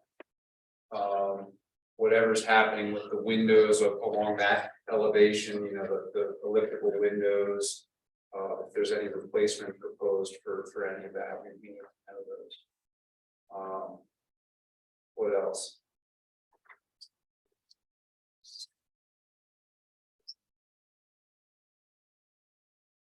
Are you modifying the bay window on the? I'm Oh, not, in the front. I'm not doing anything, brother. I'm not touching, I'm probably gonna sell this building. This is, yeah. So that material, whatever that brown material is, It's aluminum. existing to remove. Capping. Yeah, it's. Your plan is to keep that. No, my plan was to do exactly, my plan was to do, To match. yeah, to match that. So, but you see, the question that I'm asking, so we don't know what your plan is for that. No, but I explained, Amy, I mean, it's obvious, I looked over there. There was nothing there before, I uncovered one panel, one good panel. I had one good panel to go off of, I had no pictures, and all I did was mimic exactly what we did at 55. That's all I did. Okay, So I didn't have any drawings for 55, I don't have the time to do that, sir. I just. There wasn't any drawing for 55 because it was already. It was existing, right, yeah, it was repair, replace or repair. so you're installing something new, we just need to know what it is. Replace and repair the front window, that's all I did. It's no different than somebody, than if there was glass there, you take out the glass, there's a piece of rotted wood and you mill that. You're telling me if I would do that, I would need specifications on the mullings and all that? Even. That's what we normally ask for. If you replace, in other words, somebody runs in my building, every time somebody runs into the building, I'm gonna have to come to you and fill it out. Because if it's to replace, if this was existing and somebody drove through your window and replaced in kind, you would just get my approval because you're replacing in kind, But that's what I did. No, you've changed the window configuration here. No, that's what I'm trying to tell you, that is all original. That is all original. Not this cross mullion. It obviously wasn't because there was an arched window. Right. It's But they took completely it out, different. they took out what was there, you can't get glass cut that Right, size. well, Mr. Booth is saying that change of the window needed to be detailed and put before us to get formal approval, which was explained to you. It's an alteration, right? So all we're trying to understand is what's the scope? Describe to us what the scope is, and not with verbal description and hand waving, but actually show us on a drawing or some photos that have notes on them with dimensions. Show us what the scope is, so we can evaluate each thing. And they're not saying that this is bad, this is designed badly, it just needs to be detailed. You're saying there are things that have occurred that aren't even in these photos, so we don't know what your scope is. And we're required, like there's standards. I understand you guys are required, I understand using a tough place. It's just, it's very discouraging to revitalize the city. It really is, it's just really difficult, it just is, it doesn't make dollar sense, which is why people are having a hard time doing it, that aren't. Our standards are held by the state of Pennsylvania, so I think you should probably talk to them. No, I know, I'm just saying it's very, especially at this, it's just very, very difficult. Small storefront, okay, something bigger like that. Like, it would be helpful if we actually had help to do that, which we don't, because Amy To do what? in the process of it, you know, like. To have So, more hands on. Yeah, like have somebody, like if the city was saying, hey, this is what we want, well, we're gonna actually pay somebody to help guide you through and to do a lot of the work. Amy would have told you, but Man, with all due respect, she just doesn't have that time, from what I can see. With all what, you know, covering the whole city and all these historic districts, to like say now, hey, you know, this is what we're gonna do. To prepare your application, no, she doesn't have that time. Yeah. That's incumbent on each owner. Yeah, And I didn't realize. most developers take the initiative ahead of time to plan that into their process. And I was naive. I'm not a developer, I'm a contractor trying to revitalize the city. I made a mistake in doing this. I apologize. I won't do it again. You know, I think if we have all the right information, you'll find that we want to work with you. And we want to make this as quick and painless as possible. I don't think it has to be painful at all. It's exciting what you're doing. We want to be part of that process to get you through. $30,000 to do that front hardboard siding, I can the studio, I to can do it believe right. All my guys are legit, I pay workers' comp. You know, I charge $70 an hour. I can believe it. So, you know, to undo that, I can't absorb $30,000 blow right now. I just can't, I'm sorry. And You can please always, forgive me. you can always appeal our decision too, to city council. You can always do that. That's part of the process. I know, I just, If you would have just come to us in the first place. you are 100% right. You guys are, listen, you are all 100% right. I don't want to take any more, and I'm not saying that to say that, I agree with you. I was frustrated. I made a very poor decision under frustration. And I apologize. I really do. You guys are. Well, then let's change the direction going forward then, okay? Yes, We ma'am. had a good Yes, ma'am. discussion with us this Yeah, evening. let's get this project Yeah, done yeah. and move forward Yeah. and, you know. We are in full support of rehabilitation of that building. We just need to be better informed about what that plan is, yeah. I never imagined that this building would receive type of renovation Yeah. it's getting right now. I mean, that's really encouraging. And I wouldn't imagine that what's I found know, underneath there yeah. is underneath Yeah, there, quite yeah. honestly. Is I'm it- trying to honor the building as much as I can. Yeah. We know that, we know that's your intent, we do. Yep. Yep, Yes, ma'am. all right, Okay, all right. okay, Well, thank you. thank you. Try to enjoy the rest of your evening, okay? Ms. Johnson will be in touch with you. Yeah. I'll connect work. Just for clarification, I'm sorry to drive on. No. I can't paint, like, I have prime windows, it's getting cold, like, I can't.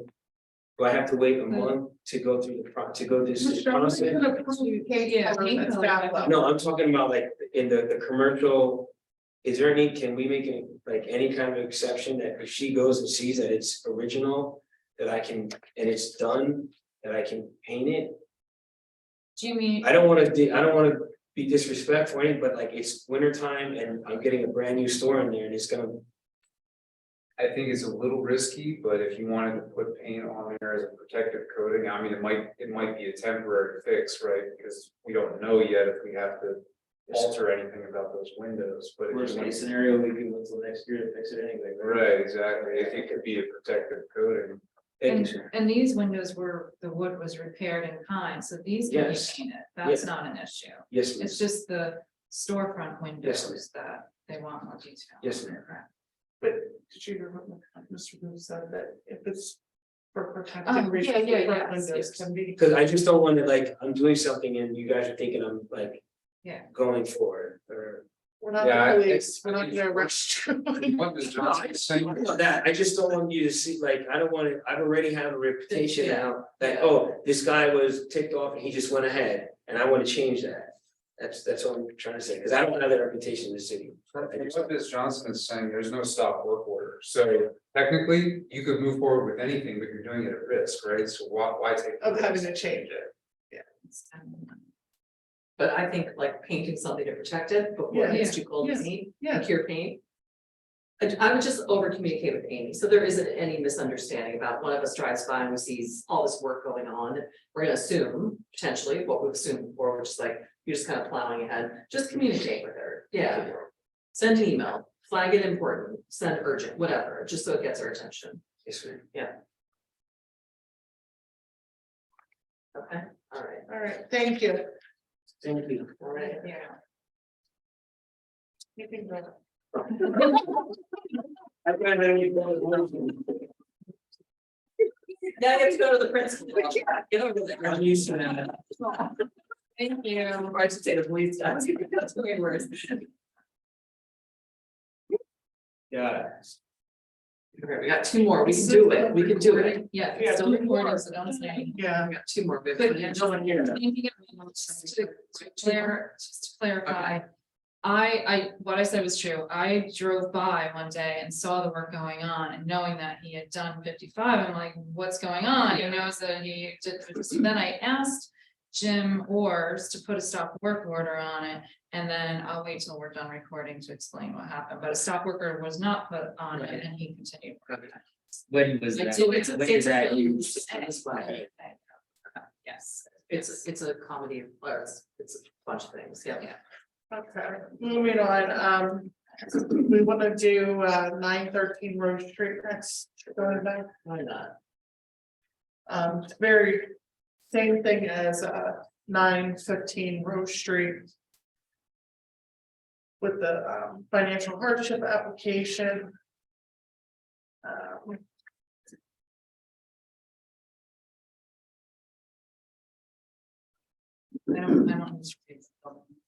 That's good enough for Okay, is it the same, there is an issue, not an issue, a question. And about the purchase price of the house. Because that gives us really different results with this, and we didn't notice anything in the policy. That addresses like a low purchase price due to a homeowner owning a home for 50 years. I mean, her purchase price was what, 35,000? So you're looking for inflation. Yeah, so Amy used 45,000 in the calculation, which was what Just. the purchase price at 915, that was from 2007, so. I don't know how that gets adjusted, but that puts her at a disadvantage because. The multiplier is a smaller number, so it's obviously gonna raise the EIR. And I only use 45 just because the other. Right, that's what I mean, yeah, but just know the calculation was based on that, I don't think that was flawed thinking, I think we just have to understand. Yeah, It gets the number, or the yield on that number is under 1, but that's using the 45,000. If we used the other purchase price, it would have been, it was well over 1, I think, right? yes, so Yeah. the purchase price was 11,900 in 1977, I think it was. 11,000? 11,900. So I had the zoning staff can get into the record of deed, so I printed off the deed. Wow, It says okay. actual consideration 11,900. I'm surprised they bought mine for 25, so. What year was that? 90s. Don't look surprised, you know? Oh, that doesn't surprise me at all. So it is an interesting concept. It's not part of that policy, but And we're not using, should those numbers be inflation adjusted? I'm not even sure how to do that, but How to do it, yeah, it is something to think about. yeah. and we're not used to dealing with properties where a person has lived in there for 50 years either. Like, I don't think we've had one case. No, but there's Especially still, where- there's people that own their home and Yeah. bought it at a market price 50 years ago, 40 years ago.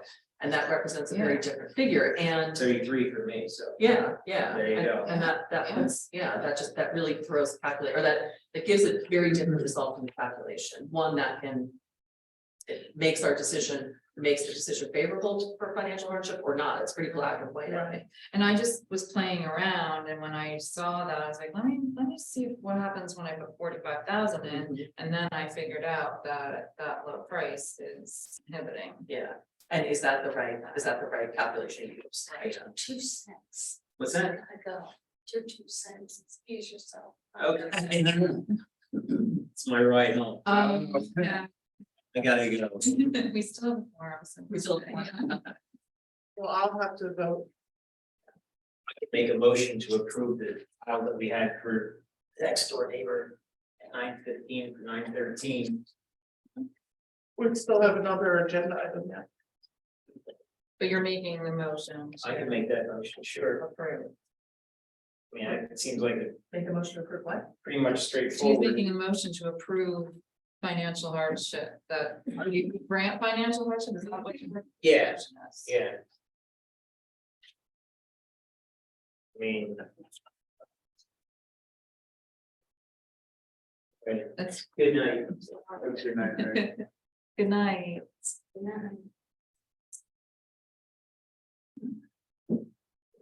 That's like, No, we've been finished. Yeah. No, that's okay. That's our sorry, sleepers. Yeah.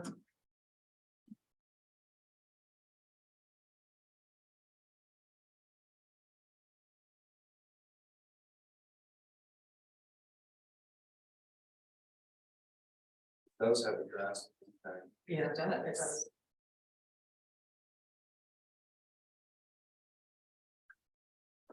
And then when I did the calculations for the.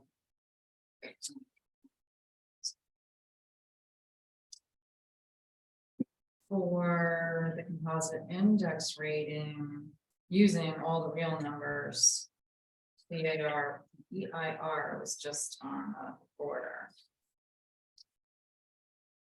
I mean, they're all gonna be, with the way the real estate market has changed and inflation, this is gonna be a huge impact on every project. Yeah. Yeah, I didn't go past 45,000, I didn't play with. I mean, the numbers just gonna come down as you go Right, it's higher, gonna- yeah. right, yeah. So you're at what, 1.14 and 1.18? Yes, So, and then the EI, yeah, once you take into account the composite rating index, and what, it's, wow, 32 And versus it's 68, yeah. that's significant. it's a very low. So using that, as I wrote here, using the 45,000 and the composite index rating calculation, it brings the EIR down to 0.4, which is very low. Say that once more, Amy? If I use the $45,000 in the calculation for the composite index rating.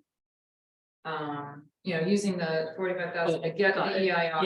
Yeah, down here, got it, okay, yeah, it's like, it's less than that, yeah. I think I didn't. I mean, I'm gonna have to research more about how to quantify the inflation adjustment. To consider how we might modify the policy, but in this case, because it's right on the border of one. And because the property right next to it just got an approval, I think we have to sort of consider. Yeah, we do. Something that may not rigidly align with our Yeah. EIR number. Yeah, I agree. And I think there's enough language in the policy that gives us that discretion, yeah, okay. Favorite was right. For humble.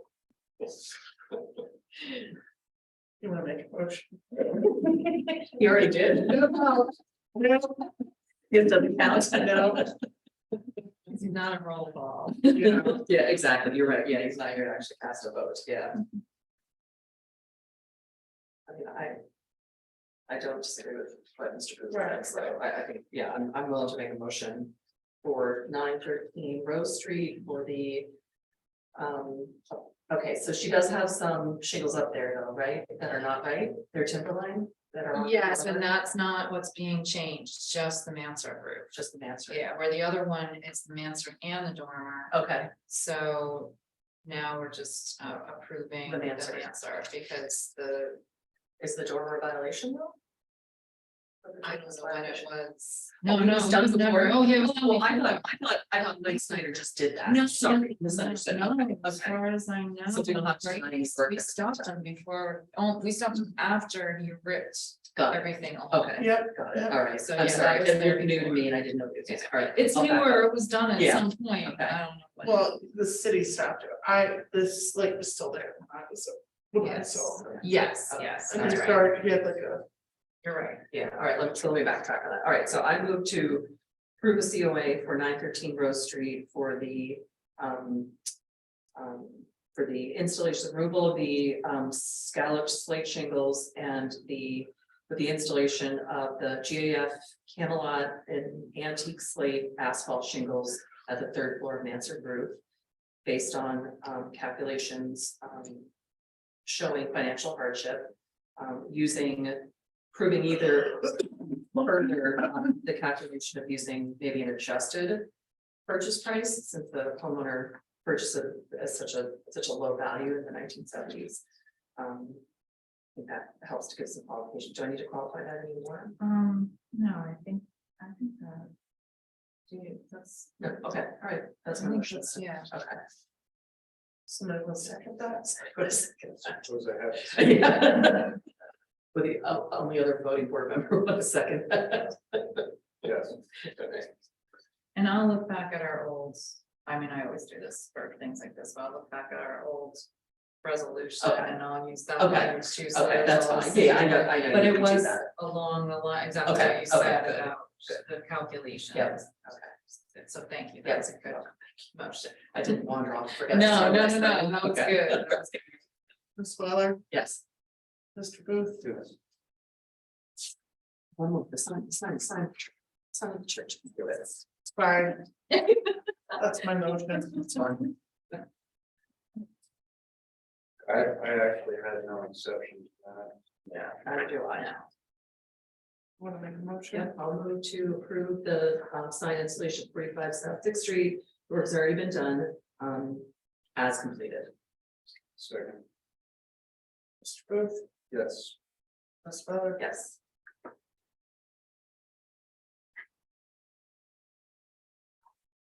I told you. I told John. all right. One more.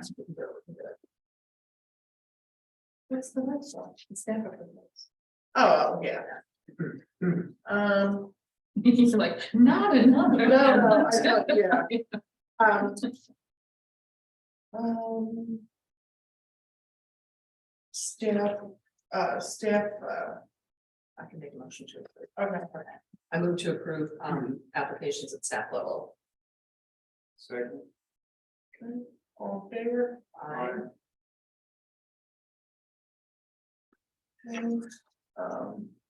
other business. We don't, I don't have any report. This Okay. meeting has taken up Yeah. and other stuff. It's Same. taken up Yeah. all of my time. I don't think I do. anything on,